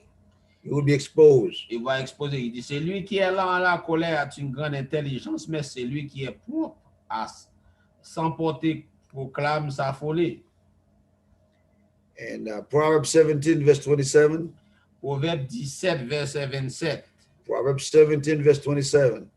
Proverbe 17, verset 27. Says, he that hath knowledge spareth his words, and a man of understanding is of an excellent spirit. Okay. Dans Proverbe 17, verset 27, il dit, celui qui retient ses paroles connaît la science, et celui qui a l'esprit calme est un homme intelligent. And that order is good for both men and women. L'ordre ça est bon pour tous les deux, hommes et femmes. And because you've done it for so long, that doesn't mean it is right. Because that's what you learned, that doesn't mean that it is the way. Parce qu'on fait ça pour longtemps qu'on est sa droite, ou bien parce que c'est qu'on sortait à prendre ni c'est qu'on s'en lié. And let me give you this note here. Bon note ça là. Take that note. It's a good note. Bon note ça, c'est bon. Be willing to feel as you are sacrificed.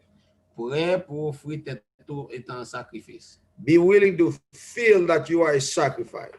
Prêt pour capable sentir qu'on son sacrifice. Everybody left on the. Everybody left. To me, everybody left. I only see one. Pour moi même ouais, tout le monde quitté, moi c'est seulement un grand monde. Everybody left. Tout le monde allait excepté vraiment So be willing to be a sacrifice. I'm going to stop since everybody left. I'm going to stop. Aussitôt bien tout le monde allait pour le camper. I'm not going to sit here and talk like a foolish. Be willing to feel as you are a sacrifice. Prêt pour vous comme étant sacrifice. You will feel it. Faut prêt pour sentir comme nous sommes sacrifice. Offer yourself and sacrifice for your wife. Offer yourself and sacrifice for your husband. Offrir tout comme un sacrifice pour madame, offrir tout comme un sacrifice pour mari. And when that thing rises up in your heart to speak it, swallow it back. Die. Les bails ça lever dans tête pour parler, va aller mourir à ça. If you feel like you're going to get upset, you're going to rise up, swallow it back. Vous sentez pour le fâcher ou pour parler ça. Be a sacrifice for your wife. Être sacrifice pour madame, be a sacrifice for your husband. Et puis être sacrifice pour mari. And give you another note. Remember, your goal of being together is not happiness. Changer et but pour nous cap ensemble non c'est pas contentement. Or my way or no way. Ou façon pas moi pas façon pas. The goal of us being together is not happiness. You're not going to be happy all the time. But pour nous ensemble non pas parce qu'on va être content tout le temps. In fact, having a good woman, a good wife, we have a wife, find a husband, somebody who loves you, somebody who submit to you. That's a part of joy. Comme madame qui toujours prêt à se mettre à eux-mêmes, c'est partie de joie. And you should be happy just because of that. Faut toujours content à cause de ça. All right. Remember, I said your goal is not being together, is not happiness, or your way or my way. Ou bien façon pas pour nous ensemble, il y a toujours contentement, ou bien façon pas, mais façon pas. Take that note. It is godliness. C'est la piété. Reason why you are together. Raison que fait nous ensemble. With your loved one. Avec mon grand-mère. That you say you love. The one that you love for yourself. Mon soeur ou même peut-être pas là. Number one is godliness. Songez que c'est la piété. Number two is for peace. Deuxièmement, c'est la paix. Number three is holiness. Troisièmement, c'est sainteté. Holiness. Everybody say holiness. Tout le monde dit sainteté. Holiness. Put your speaker on. Unmute yourself. Say holiness. Holiness. Can everybody say holiness? Est-ce que tout le monde est capable de sainteté? Holiness. Holiness. Sanctity. Holiness. That's the reason why God put people together. Laissez mettre tout le monde ensemble. The Bible said that blessed are the peacemakers. La Bible dit béni et ça qui crée la paix. They shall be called the Son of God. Yo va rele petit bon Dieu. And we call to keep peace in your home. Nous appelons pour nous cap créer la paix dans la maison, non? You woman, remember this. Songez ça, mes soeurs. I think I mentioned that in the New York meeting. Mentionné ça dans la réunion New York là. A woman is the thermostat of a home. Une femme son thermostat dans la maison. You want the temperature to go up, it go up. You want to go down, it can go down. Souvent température a monté, la monte. Souvent descend, la descend. And remember that men are power. I taught you those things. I'm not going to go back again and teach you those things. I had the class for you. A man in a home is a power. Man, once you see men, you're looking at power. Un homme dans maison, c'est son puissance qu'elle est. So some of you women are messing around with power. They are powers. Et que nous on a joué avec puissance, avec autorité. So some of your men, because you know your power, do not abuse your power. Et que nous mes frères parce que nous connaissons une autorité, pas abuser autorité. And because those women in reality, like I told you, that God only gave them to us to use the flesh, but that's it.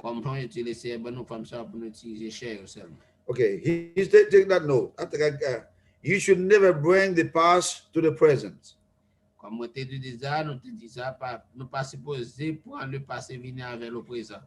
something is gone yesterday, leave it yesterday.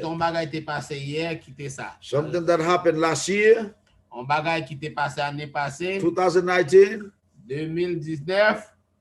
And why you want to bring it 2020? And it's gone. Let's go on. We don't want to be stagnant in one place. Then in one place we can't move. Okay, it's another note. You must learn to let go. Let go. Let God has His way. And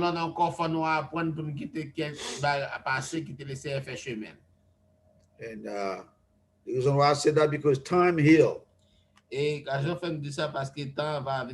you let something go, the wind of heaven will blow on your cut, on your wound. Then you will be healed. But if you go back again where you were caught, keep on playing in it, then it's not a good thing.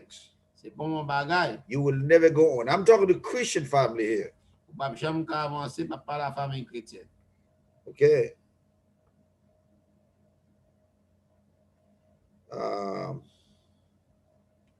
Learn to move forward in humility. Learn to move forward in humility and love. Let me say that again. Learn to move forward in humility and love.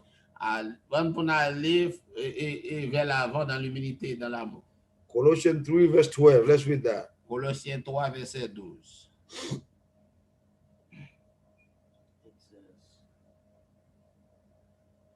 It says, put on therefore as the elect of God. Put on therefore as the elect of God. Holy and beloved bowels. Holy and beloved bowels. Bowels of mercy. Bowel of mercy. Kindness. Humbleness. Mind, meekness and long suffering. Meekness and long suffering. If you know you're not going to abide under those laws, under those principles, you won't be able to suffer for so long. You're not going to have mercy, have the mercy. You're not going to be able to lead by humility. You're not going to be able to give your right to your loved one. You better don't get married. Because there's going to be a time. In fact, all the time, you need to give your right to your loved one to go on. You never said, I'm right. In fact, nobody have right. Everybody wrong. Including Brother Duya. And if If you really want to have a Christian home, Christian family, Je ta aimé kon famille chrétienne, keep all the wrong, give all the right to your loved one. kembe tout ça qui mal yo, bay ça qui bien yo à moun ko aimé. Let's move on. On a avancé. Take this note again. Prends note ça encore. Leave your feeling out the door, Quitte sentiment de yo porte là. because somebody going to murder your feeling. Parce que comme moun k'ap tuer sentiment quand même. You going to be with somebody? Ou pour aller ensemble avec un monde, I see who's in our church. et a fait dans l'église noire, We only give you 10 years to prove yourself. nous avons 10 ans pour prouver tête. The 10 years is a years of honeymoon. Pendant 10 ans, ça sont 10 ans et dans ligne de miel. 10 years of honeymoon. 10 ans ligne de miel. And I keep an eyes on you Et bien, yeux sur vous, to see if you're going to come to me for any judgment and so for offend me, so did this to me, so did that to me. ma bon 10 ans, moi, si vous pas bien intervenir, offenser, If you cannot take the heat, si vous pas qu'à prendre chaleur, it doesn't matter how much money you have. ma besoin connaît combien quoi vous gagnez. After 10 years of marriage, Après 10 ans mariage, it doesn't matter how lovely you are to each other. ma besoin connaît ma nous et ma viol avec l'autre. Something will be said to one of you to hurt your feeling. On va cap dire avec un de nous pour fois ces sentiments. And I'd like to see how you're going to do it, how you're going to receive it. On va regarder comment on peut recevoir ça. When the door is shutting down on your face, Le premier porte là sous visage, doors of finance, les portes finance fermées sur vous. and we want to see how you and your loved one handle that. Nous pas regarder comment on met avec mon meilleur pour soin ça. Remember that you did not marry your husband, your wife for money. Songez que vous pas marié à madame ou ni à mari pour l'argent. That was not the reason.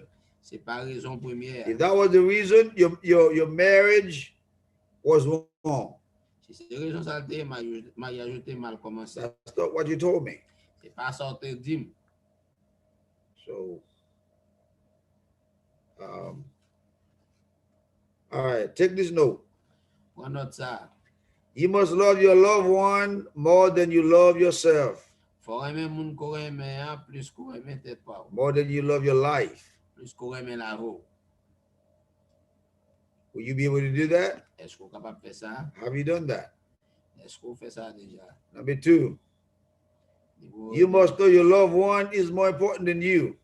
Vous pensez que moun ko aimer plus important par passer. And also, she's a gift. Et puis son cadeau.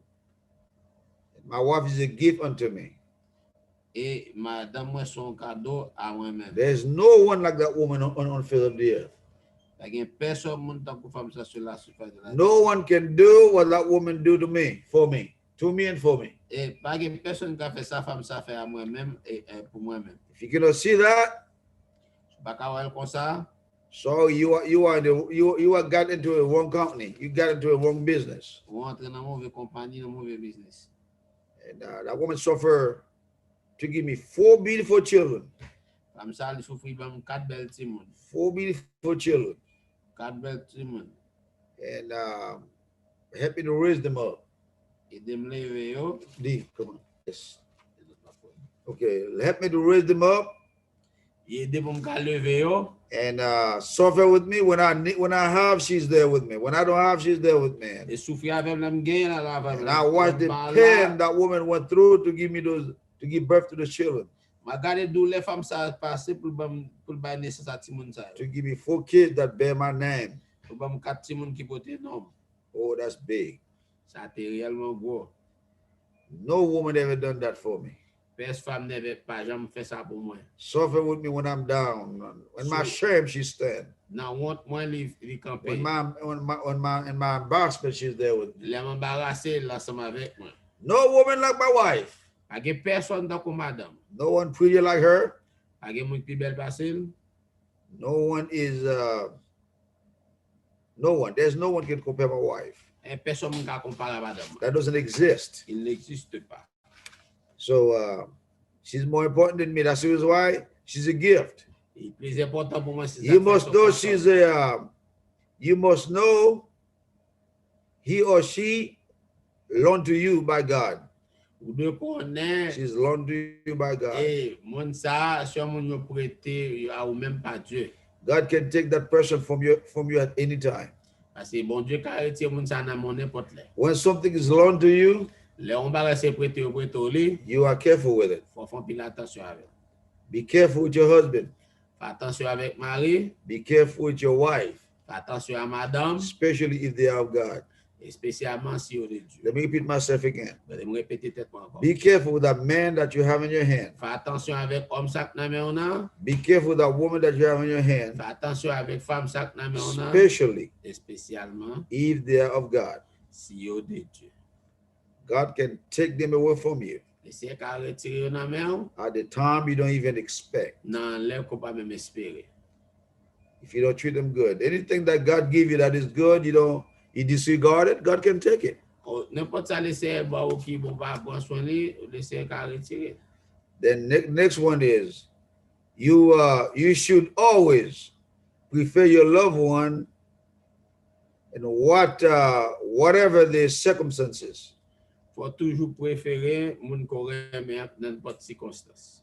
Prefer your loved one. You go down. Préférer moun ko remen dans n'importe circonstance. Whatever circumstance may be, that prefer that woman, that man. Préférer homme ou femme ça ko remen dans n'importe circonstance que. It's not you. C'est pas ou même du. I'm going to tell you this. T'aime do ça. I'll teach you this, but I'm going to throw that at you. Moi c'est ça moi m'a vrai ça ou même. Whenever you get married, N'importe l'homme marié, before you get married, it was you, yourself, and you, yours, and yourself. avant te marier, dit moi, le mien, moi seul, That was it. pas de personne.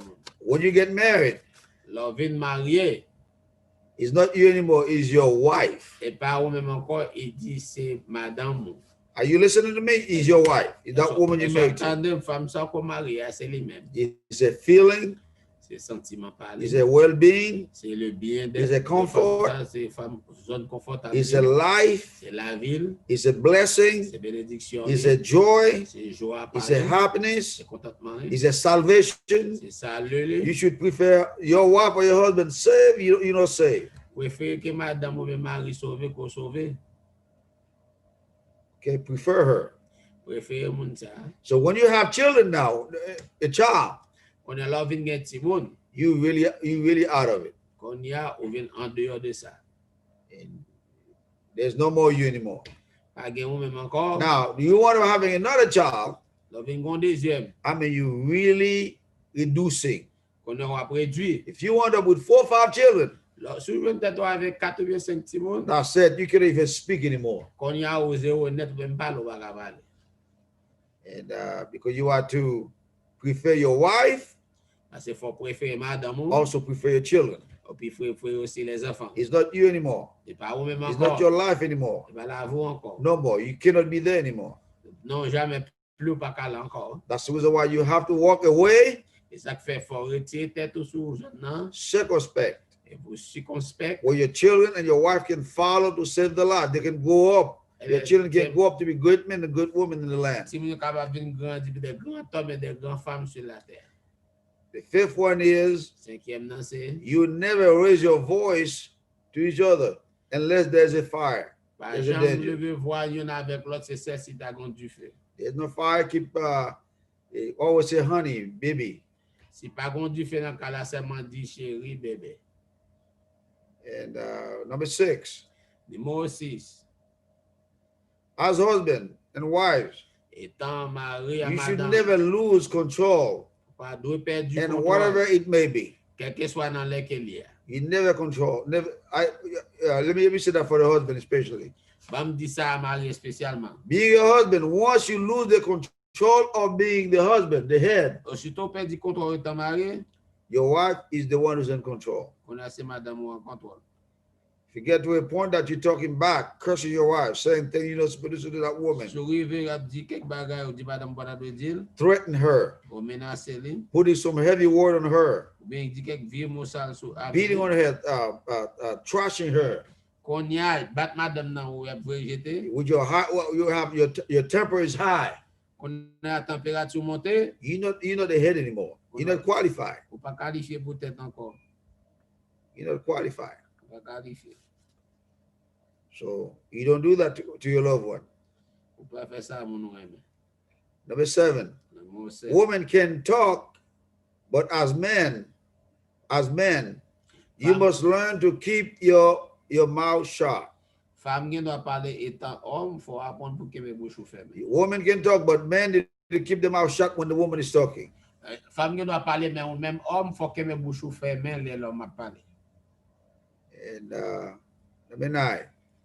Numéro 9. You never bring problem to bed. Those are principles that I teach you. You know this kind of thing. When you go to bed, don't bring problem. Your wife brings some problem to bed. Say, thank you very much. Like what Azizi said in the meeting. He said, I'm not going to ride on that bus. I'm not going to be on that train. Comme Frère Zizi te dit, il dit que ça les problèmes dans les vies, c'est pour dire, on va monter bus ensemble.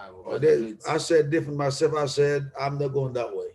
Moi-même, dis la différence, dis pas prendre route ça. I always used to say, Sherry, baby, I'm not going that way. I'm sorry. You need to tell your wife or your husband, we're not going to go that way.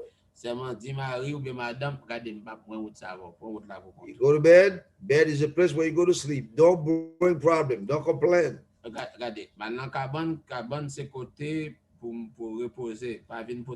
love, for caress, but not problem. You not a place where you bring problems.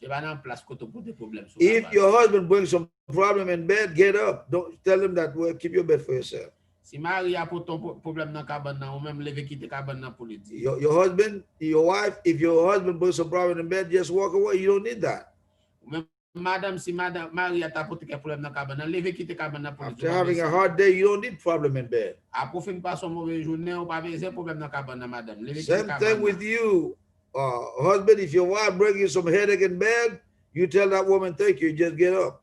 Ou même aussi madame, ou même aussi Marie, si madame n'a vient avoir problème sur cabane avant, dis merci lever quitter cabane dans pour. Good spirit though, you don't get mad and bang the door. That's not what I'm talking about. And number 10, praise one another all the time, even when you do not feel like it. Sometimes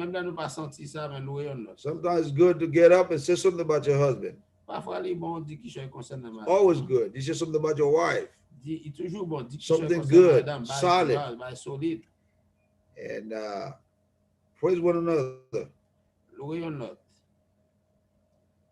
Then the next one is 11. Never hurt your loved one with your word or with your fist.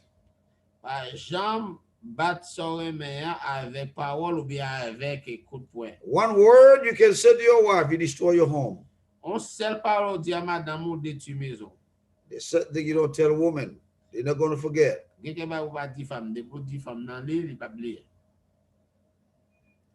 you don't do that. So remember that your husband had to give your life for your wife. When you feel like your feeling is hurt, well, keep getting hurt. Get over it. That's what your life is. What you feel. And she's taking away things from you. That's what you want. Your one thing is your life. She's destroying your thinking. What you think, she's crossing it. That's the life of a man. Take it. Give your life for your wife. And you don't hurt your wife. You don't call her name. It doesn't matter what happened between you and your loved one. You don't call your wife name. You don't call your husband name. You never use your husband equalize your husband with another man. You never do that.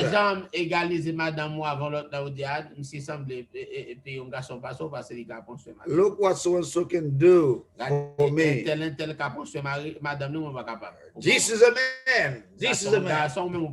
Say it right. This is a man. Look what he's doing for his wife. And you never Wap compare Compare your wife with another woman. Wap compare madame ou avec une autre fille. Look at the way that woman deal with her husband. Why can't you do it? Tel lui-même gade self à madame nous même va faire comme ça. Well, that woman is your wife. That, the other woman is somebody else's wife. You don't do that. Les femmes ça c'est madame ou l'autre monde ça pas madame. I always said, Moi toujours dit, anytime somebody do that, you have a spirit of uncleanness. n'importe le monde fait ça, gon l'esprit de pas You propre. have something behind it. Ou gon ba aider tout. I cannot compare my wife with another woman. There's no woman like my wife. M'pa ka compare madame avec l'autre fille, pas que moun tan comme madame moi.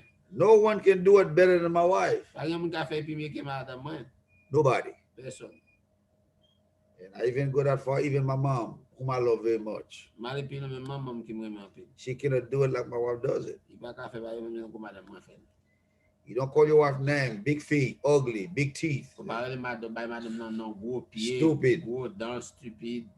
and tell your wife, I regret I married you. Madame moi regrette n'était marié avec. You're ugly. Ou laid, You look like your mom too much. ou semble avec maman. I don't know why I got into this family. Ma kon ça m'a chercher dans famille ça là. Why did I get into this family? Comme fait entrer dans famille comme ça là. You have a family that is dummy, not educated. Il pas Your family is so poor. Il pas éduqué, il pas fort. Your family is this, your family is that. Famille pas fort, il pas ça. You never tell your husband or your wife this kind of stuff. Never. Ouais, j'aime dire ma j'en ai pas comme ça. And if I knew better, I would not marry you. Si me déconne puis me pas ça me marié avec. Something is wrong with your mind. Comment qui passe dans Like I said, this principle that I teach is for godly men and godly women. It's not for everybody. Pratiquement c'est pour des hommes pieux et des femmes pieux. What I'm saying here tonight, if you're not godly, it's not for you. Ça m'a dit là sur là sont pas de Dieu pas pour. You don't beat your wife. You don't threaten her with your hand to put Pas your hand on her. menacer madame non pas balco. It doesn't matter what. Que soit ça qu'elle There taille. can never be a condition where you are mad enough to hit your wife or to hit your husband. Ou pas gon condition que tu fâche c'est qu'on a pour ba madame nan ou bien pour madame nan bay mari.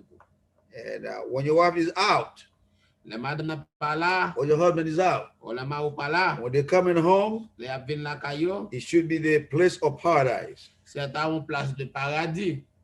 It's a paradise. My home is a paradise. Maison c'est paradis. I like to tell everybody when I'm out, I really do. I'm anxious to get home.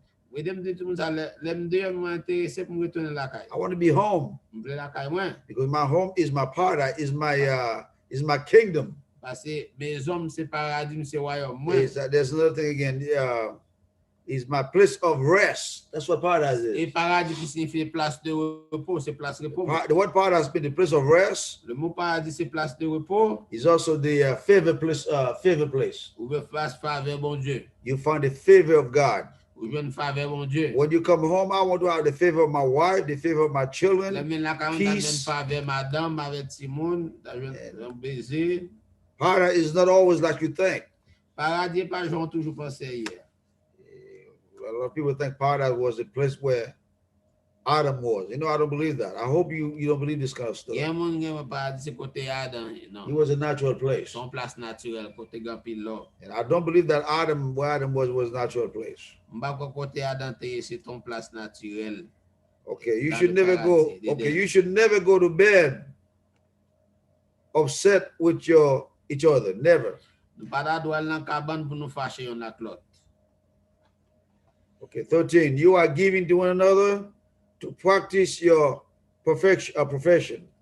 Yo ba yon avec l'autre pour nous pratiquer profession nous. That's the reason why God gives you a husband and a wife. Il a fait bon Dieu bail mari à madame. Christianity is your profession. Et chrétienté est son profession. That's what we do for living. Et ça nous fait pour vivre. If you're a doctor, but Sean is a police officer. Frère Chan son officier police. You are not you're not a police officer for yourself. Ou pas officier police peut-être pas. Your wife is a nurse, is that right, officer? Et officier madame moi c'est infirmier, pas vrai? She's not a nurse because of herself. Il pas infirmier peut-être pas. She's not practicing for herself. Il pas pratiquer sur être pas. She become a nurse to serve people, to practice on people. Li vinn devenir un infirmier pour le pratiquer sur l'autre monde. More she practice, Plus practice. more experience. The Lord is seeking for men and women with experience to rule and reign with Him in this coming world. More experience you have, more the Lord's going to hire you to be a king in this coming world. God give you a profession. Christianity. What did you practice on your wife and your children? Practice in your husband and your children. Then practice in the church. Thank God for a place that God gave us where we can practice. And can you imagine that when the time comes for you to practice on your wife, on your husband, you eject the practice. The moment come for the practice, you did not practice. And what's going to happen to you? You're going to be a Christian without experience. There's going to be a time the Lord's going to be somebody to use. He won't use you because you don't have the experience. You don't even practice your profession. You never bring past to the present. I think I already told you that. You must learn to go what happened today. You must learn to let go what happened today. Whatever happened today, Brother Basil, let it go. The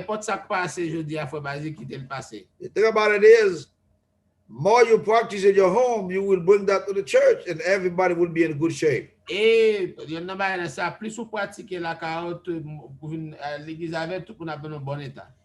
you do not practice at home, you will come home with the same spirit. You're not going to practice on the saints. Okay, number 60. Do not carry with your tomorrow what happened today. Whatever happened yesterday, leave it. Do not carry it tomorrow. Don't carry the burden. Put that burden down here today. Take care of it today. Tomorrow is a brand new day. Let's start from the scratch. Tomorrow. Number 18. Trust your feeling far from you. And so because you're not going to be able to pick it. You're not going to be able to pick it up. You will try to pick it up. It's not going to be good for you. So get rid of your feeling. Trash it. Because your loved one is going to work on it. Your wife is going to dance on your feeling. Your husband is going to dance on your feeling. And he stay there and trash it.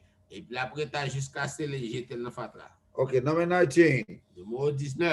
You must know someone you say you love will work on it. Which is your feeling. You must know somebody that you say that you love will work on your feeling.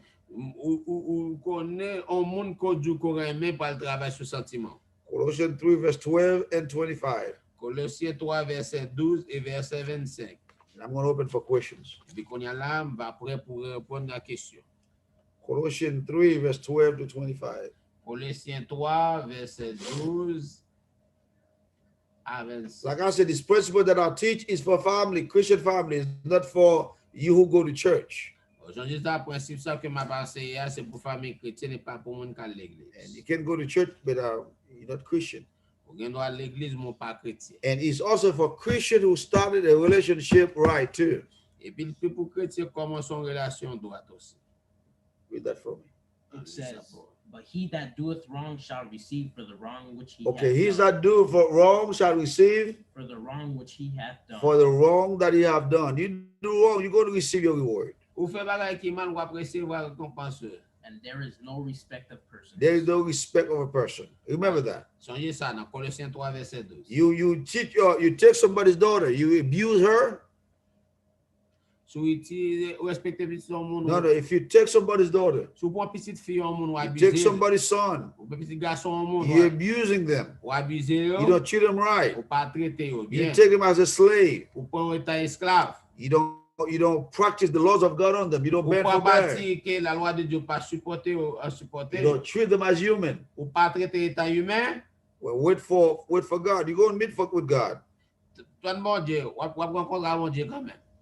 You don't do this kind of thing. Ou pas faire genre de bail ça. Okay. Yes. You know. This is the last verse. What verse is that? Yo dit Colossiens 3, verset 12 à 25. Oui? 12 to 25. Yeah. Yes.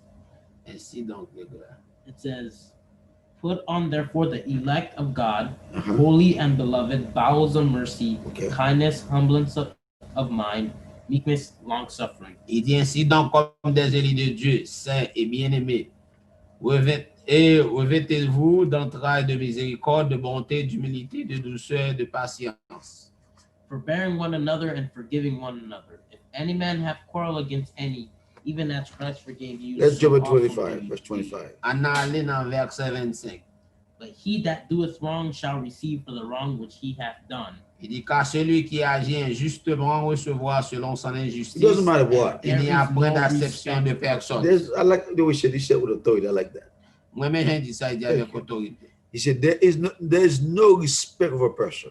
Il dit pas gain aucune acception à personne. Even your own children. Même pour petit, You deal with them wrong, ou agir ensemble avec yo it's mal, gonna cost you. l'a coûté ou. You deal with your wife wrong, it's gonna cost you. Ou agir mal à madame ou l'a coûté You deal ou. with your husband wrong, it's gonna cost you. Ou agir mal avec mari ou l'a coûté ou. Your children. Ou même les enfants. You deal with your parents wrong. Ou agir mal à parents, Be ready, it's coming. prépare la vie sous. You make up your mind to hurt your parents, regard the parents. Ou fait pension pour qu'à faire parents mal, parents qui de Dieu. Just make sure take note, it's coming. Fait sûr qu'on prend note la tourner à vous-même. Pastor of church, Les pasteurs de l'église. you're abusing the people, you misuse them, you treating them, Ou maltraiter saint ou traiter au mal. you rob them, you destroying them. Ou ap détruire, ou ap voler yo. You deal with them with partiality. Ou servent avec pas partialité. There's classes. Ou pas différent de There's a classe. judgment for this group. There's another judgment for that group. Un jugement pour groupe ça, un jugement There's a pour ça. treatment for this group. There's another treatment for that group. Un traitement pour moun ça, un traitement pour l'autre moun ça. Well, be ready. It's coming. M'a bien fatigué, la bin so. The Haitian has a proverb. Haïtien mon proverbe. Strike the dog, Bat chien tan met li. but wait for the master of the dog. Bat chien tan met li. Don't run. Yes, it's coming. Ba besoin kou la bin so. So you said who treating the men of God, the men that God gave you as trash. Ou même les saints ou bail ou traiter homme blessé ba ou étant fatra. Yes, be ready. Soyez prêts. It's coming. La bin so. He had no respect for a person. Il pas gain respect pour personne. So Acception. be careful what you do, Faites attention avec ce qu'on fait, why you do it, pour qu'il soit fait, how you do it. comment on fait. Any question, please? Et est-ce qu'il y a des questions aussi? Before I start the question, let me get it for a minute.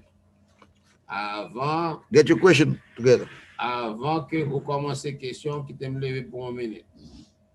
Et puis préparer question là, m'a tourné.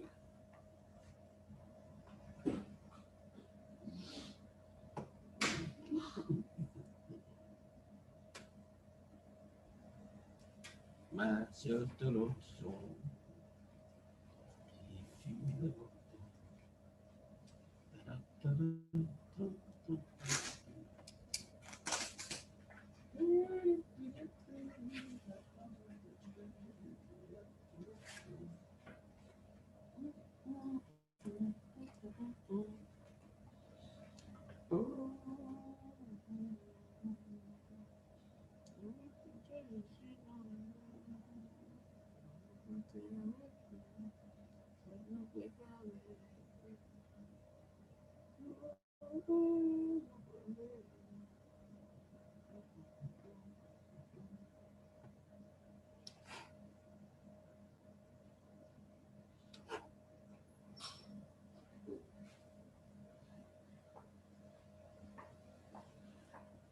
All right, what is the first questions? Premièrement, première question. I'm ready. Je suis prêt pour toute question. Numéro 1. This is the question meeting from the family session that we always have every year. We didn't have it tonight. I'm not teaching the subject. I'm just stirring your mind up for questions. I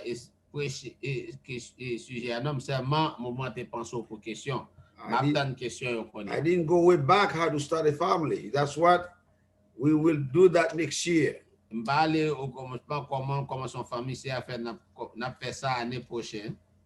to start a family and how to keep it. And you can have a family, but it's not a Christian family. It's just religious family. And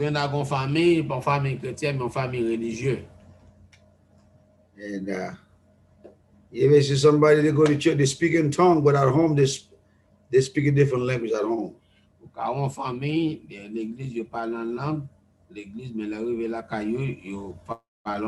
You're just a religious family. You're not a Christian family. I'm interested of having Christian family in my ministry. I am interested.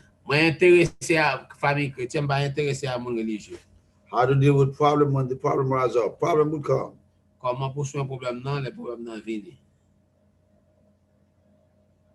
I'm ready.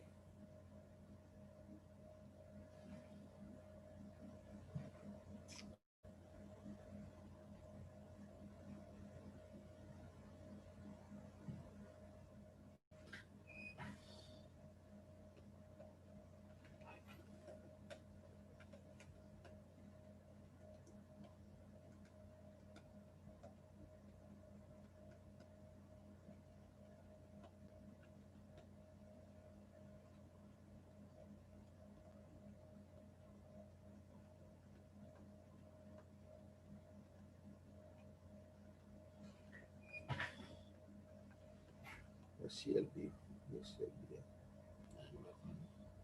CLB.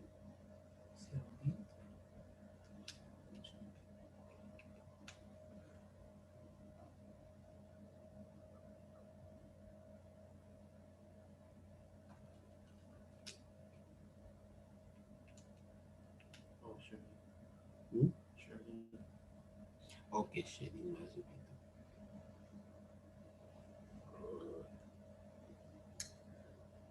Anybody have any questions? From the teaching, family teaching from last year. De l'enseignement familial que nous avons l'année passée. We didn't do it. Today is the last day that we're going to use to close that. We had it for men and women. C'est dernier jour n'a gagné pour nous faire ça. But we never got together. We usually call it dinner to do it, but I'm sorry that I just do it tonight, but it's necessary. Anybody want to ask a questions?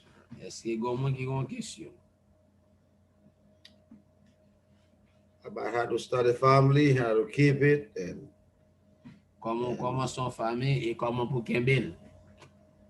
and if you miss it, how to fix it.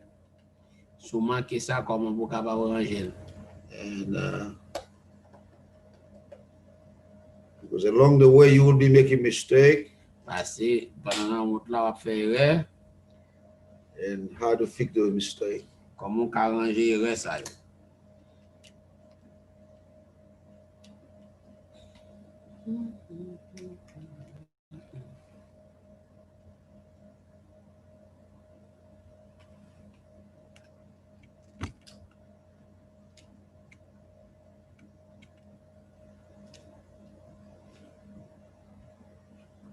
Anybody have any question, please?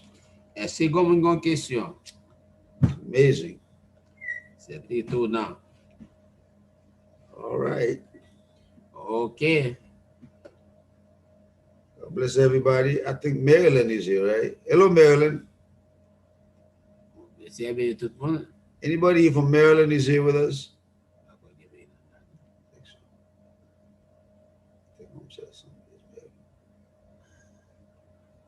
Yvonne?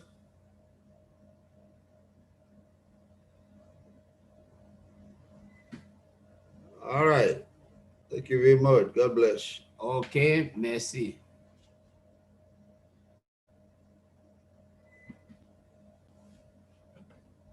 Amen. Amen.